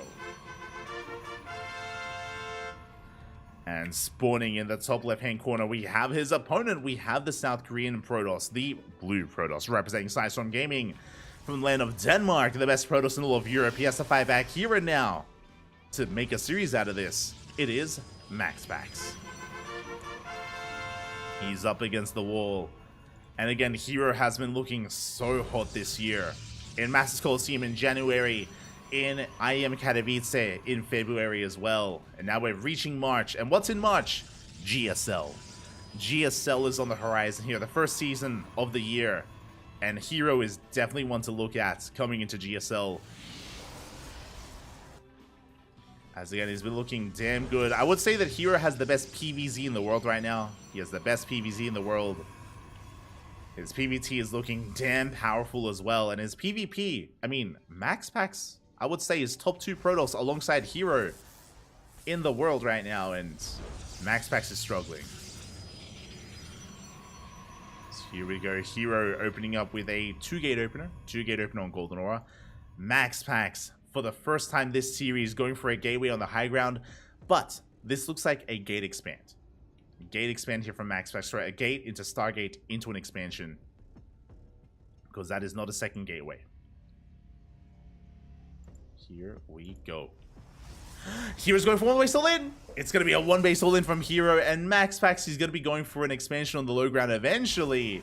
Let's go. Pylon is on the way, and it is missing. I love this. Okay, so the second pylon is missing, and MaxFax knows. He knows that the second pylon is not where it should be. Something is wrong.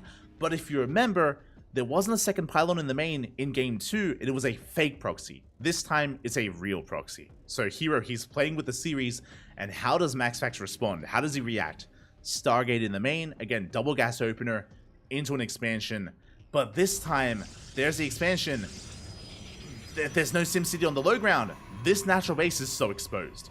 It's so very exposed. Second pylon on the low ground. This time there is no shield battery. This time there is a zealot, and we do come across the proxy. Big scout, MaxFax, he does come across the all-in. He's aware. He knows what's happening. Ooh, does cancel that pylon in the main. We do have our stalker moving out. Hero is here to keep that alive though. He opened up 2 gate. He has the additional stalker. He has the army advantage. Immortals on the way. He will not lose the robo. But at least MaxFax knows what's happening. Shield battery on the way. MaxFax, he wants to save the natural. He's crazy. He wants to hold on to the natural base. He refuses to give it up. Shield battery on the low ground. Oracle first as well. Does focus out one of those stalkers. And he will get it. He gets 1 stalker for his troubles, but the Oracle taking a lot of hits. And reinforcements have arrived. Void Ray is on the way. That's the power of the Stargate opener for MaxFax, is we can get into Void Ray production. Shield battery in the main base. Second shield battery on the low ground as well. Again, I don't know if we can hold on to low ground. The Immortal has arrived. The Immortal is here. Overcharge barely keeps that Stalker alive, and we will hold. Clutch overcharge from MaxFax. At the same time, Oracle gets across the map. We do have a shield battery. There's a shield battery in the main base. Hero, he can defend. He can survive an Oracle. Second Immortal now coming out. This should be following up with... Oh, Observer. I thought it was going to be a Prism. It's going to be Observer follow-up. Again, MaxFax, he's ahead in the economy, but the overcharge don't cool down. Do dive in. We're going for the Void Ray. Good target firing there. We get one of those Stalkers. But we have so many more behind this. Immortals, they go ham on the shield batteries. The shield batteries are going down one after the other. We lose control of the low ground. Hero, he's broken the natural. But can he break the main? We have a force field. But the pylons are falling. It looks like we might get 1 Immortal. But everything is depowered. Second Void Ray arrives.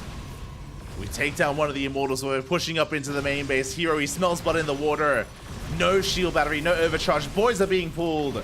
Good target firing there by Hero. He respects the Void Rays. He backs off with that prismatic alignment. And we will soon have a 3rd Void Ray. Instead, we're focusing on the Nexus. War Prism's on the way. Oracle denied here in the main base. Doesn't do any counter damage. That's going to be a kill on the natural base of MaxFax. He's supply blocked. No shot.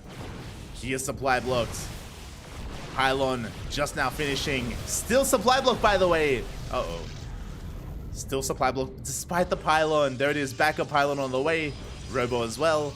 He has 3 Void Rays. That is all he has. He needs pylons. Now is not the time to be blocked. Hero, meanwhile, continuing his production, going for a Twilight Council follow-up. Still 1 base all in. That should be for Blink. And Hero, he should see that nothing's being made. Ay. Still only 3 Void Rays. The 4th Void Ray was heavily delayed. And that is huge. That is massive. Just waiting for another warp in. Before pushing in, we are up to how many Stalkers? 13 Stalkers for Hero. Immortal does lead the charge. We go straight for the shield, but straight for the Void Ray. We get 1. 1 Void Ray goes down. Overcharges pop, but it may not matter. We do tank a lot of hits. Yeah, Hero, he cannot break this. Overcharge just a little bit too good. A lot of Stalkers just went down. But the Immortal barely survives. We do focus down the Cyber Core. Good juggling by Hero, working through the pylons. Oh, supply blocking MaxFax. He does have 3 Void Rays. But once again, the 3rd Void Ray, the Chrono Boost is a little bit wasted there, but there's no 4th Void Ray. But there is another Immortal. And more pylons on the way. These supply blocks are brutal. It's giving Hero so much time and so much breathing room. Yeah, you can see here, we can't even make the Observer. 3 Void Rays, 3 Immortals. It's gonna be a 4th Void Ray. But we do have a 3rd Void Ray. We can see here, we can't even make the Observer. 3 Immortals. It's gonna be a 4th Void Ray. We have a 3rd Void Ray. There it is. It's now on the way. We break free from the supply block. Blink in production. Oracle goes in. Hero in position. Oh, doesn't quite get the Oracle. Barely escapes with his life. Both players with comparable economies. Hero is ahead in the overall army supply though. We shut down the Observer. Finally, Max Pax. He can make a 4th Void Ray. He has a pretty good army, not gonna lie, especially with these shield batteries. We can see Max Pax wants to deny any kind of expansion from Hero. He knows that Hero has map control. He's going for the Observer. He shouldn't be able to catch up though. Observer will escape. It's a chase, but both Observers have the same speed, so it's nothing's happening. Hero warping in. Up to 15 Stalkers. Remember though, even though he has 15 Stalkers, he is keeping 2 Stalkers back at home. So it's only 13 on the front lines.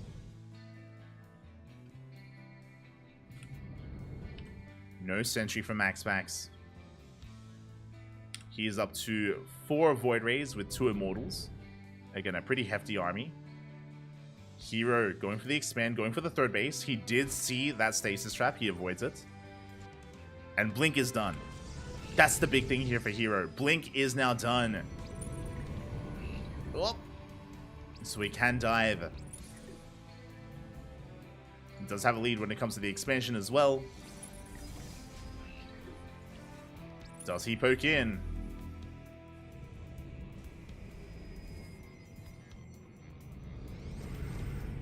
Not quite. Whew. Force the Blink back. Going for the Observer on the right hand side. He does see the Oracle. He wants it. He wants the Oracle. Oh my god. Oracle, the Blink is wasted. Oracle does escape.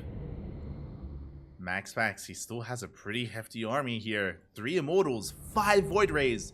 With a Shield Battery and Overcharge, Max Pax, he can take a fight. 100%. Defensively, he can take a fight. But that is why Hero's expanding. Right? Like Hero, he doesn't have to push in. He has to contain and expand and get ahead. That's all he has to do. As he was oversaturated, going to be main-nutting over, getting his natural up and running, and Max Pax is falling behind in the economy. And will eventually fall behind in the army as well. Now Max Pax, the pressure is on him to break free. Now he has to break out. Oof. Observer goes down. The pressure is on Max Pax. Now he's about to hit 5 Immortals. I think here we move out. Yeah, there we go. Prism's on the way. Max Pax is going to be pushing. He's going to be moving out, and it's going to be on Hero to pick away at this army and slow it down. The dynamic is suddenly shifting. It's going to be Hero on the defensive. Now, what Hero could do, as Max Pax pushes out, because Hero has Blink, he could even base trade. He could, like, blink into the main as the army moves out and, like, base trade and try to kill the economy and kill the bases. Like, things are about to get really weird. Oracle finally falls. Stasis Trap has been set up. And here we go. We are breaking free. Prismatic Alignment is going to be popped. We dive on top of the Void Rays. We get 1, we get 2. 3 Void Rays going to be going down. Oh, bleeding out a lot of Stalkers. Hero, he has to retreat. We're down to 3 Void Rays and 4 Immortals. And Max Pax, he can keep on pushing. We can see Hero rotating around. Going for another big warp in. Prismatic Alignment runs out. We catch the Void Rays. Big moment here for Hero. Catches the Void Rays, catches the Warp Prism. And it looks like we catch the army as well. Solid force fields locking in those Immortals. Boys are being called. It's not going to be good enough. GG gets called, and Hero will take the series 3-0, becoming this week's ESL Open Cup Americas champion for the week of 215. GG. GG, well played. Congratulations here to Hero for not dropping a single map here in the grand finals. Did shut Max Pax down 3-0. Again, Hero, in my opinion, even coming into this, is the best Protoss in the world right now. There was a time last year when Max Pax was contending for that, but Hero was looking so hot in January, leading into February, leading into March as well. And quickly double checking, Hero did drop a map earlier. He dropped a map to Gumiho, but he 2-0'd Cure, he 3-0'd MaxPax, he 2-0'd Su. Hero looking very in form coming into GSL. GG, well played. Congratulations here to Hero. My condolences to MaxPax. Again, MaxPax, PvPs against Hero can be really weird and really difficult just because as you can see, like, Hero can be really unpredictable, really hard to read. MaxPax was faked out in game number 2. Here in game 1, he scouted the all-in, but he was still shut down anyway. Hero, he has blink control like no other, or unit control like no other Protoss player. It's what he's known for, it's what he does rely upon a lot, and he's a terrifying opponent. But a special shout out to MaxPax, because even though Hero is our champion for the week of, you know, ESL Open Cup, the ESL Open Cup's 215. Even though he was our champion, MaxPax achieved something that he usually doesn't. He 2-0'd Dark. That was a big win. Dark is one of the best Zerg players in the world. Arguably, Dark is top 2, just under Serral. He's at least the best Zerg player in all of South Korea. And fun fact, Dark was the only player to take a map off of Serral at IEM Katowice. So for MaxPax to 2-0 Dark, big win. Big win for MaxPax. We were talking about the games themselves, and we saw how MaxPax adjusted his style against Dark and found success as a result. So I do see Dark and MaxPax, their dynamics shifting over the course of the next couple of weeks, and as they adapt to each other. But MaxPax had some really good play earlier today against Dark and Estrella. He was able to 2-0 Estrella and 2-0 Dark. But again, here against Hero, he did struggle, and PvP can be just a very difficult matchup in general. Very little room for error in mirror matchups. GG. GG, well played. Congratulations to Hero, and a shout out to MaxPax for making it to the finals, as Hero is going to be our champion for technically last week's ESL Open Cup Americas. Now, if you want to tune in to this week's ESL Open Cup Americas, we're casting it tomorrow in just under 24 hours. Again, right now I'm staying in Poland, I'm staying in Poland for another month, or less than a month at this point. I'm going to be staying here, and because of that, I can cast ESL Asia and I can cast ESL Europe without any issues, but ESL Americas is at a really rough time for Europe, so I'm able to cast it via replays, not live. So we just covered last week's ESL Americas, and tomorrow we're going to be covering this week's ESL Americas as well, just to catch up on what we've been missing out on, just to catch on up. So yeah, that's something to look forward to. If you didn't watch ESL Americas live this week, then we got you covered with those replays. Here we go. Otherwise, thanks so much for watching. Thanks so much for the support. Hope you guys have enjoyed yourselves. Hope you guys had a great time, and hope you have a great rest of your day. As again, we're going to be back tomorrow in less than 24 hours with some more ESL Open Cup Americas action. Until then, thank you for watching. I'm starving. I'm going to go get some food. I'm going to go get some rest, and I'll see you guys mañana. I'll see you guys tomorrow. Otherwise, thank you for watching. Take care, everyone. Take care. Stick around. We're going to be giving another StarCraft streamer a raid. Not too sure who we will raid, but we'll find someone to send our love to. Let's quickly just switch on over. And who is streaming right now? Who is streaming? We have Florencio, papi. Florencio is live. We have... I'm not too familiar with these other streamers. I mean, Harstam and Rotterdam are live, but they both have plenty of viewers.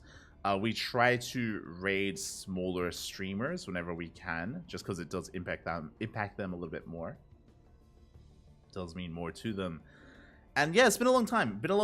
Since we have raided Florencio. So if you want some degenerate Protoss gameplay, and he is, you know, more than willing to embrace that, give some love to the sewer mermaid Florencio, as he's live right now. We'll give him a raid. Give him some love, give him some support. Otherwise, thank you so much for watching. You can follow us on Twitter, Facebook, Instagram, YouTube, and Discord. We upload to YouTube on a daily basis. ! Socials in the chat if you guys want to link to that. Otherwise, we'll see you guys tomorrow. Until then, hasta luego, papi. Hasta luego. Ciao, papi. Ciao. Gah.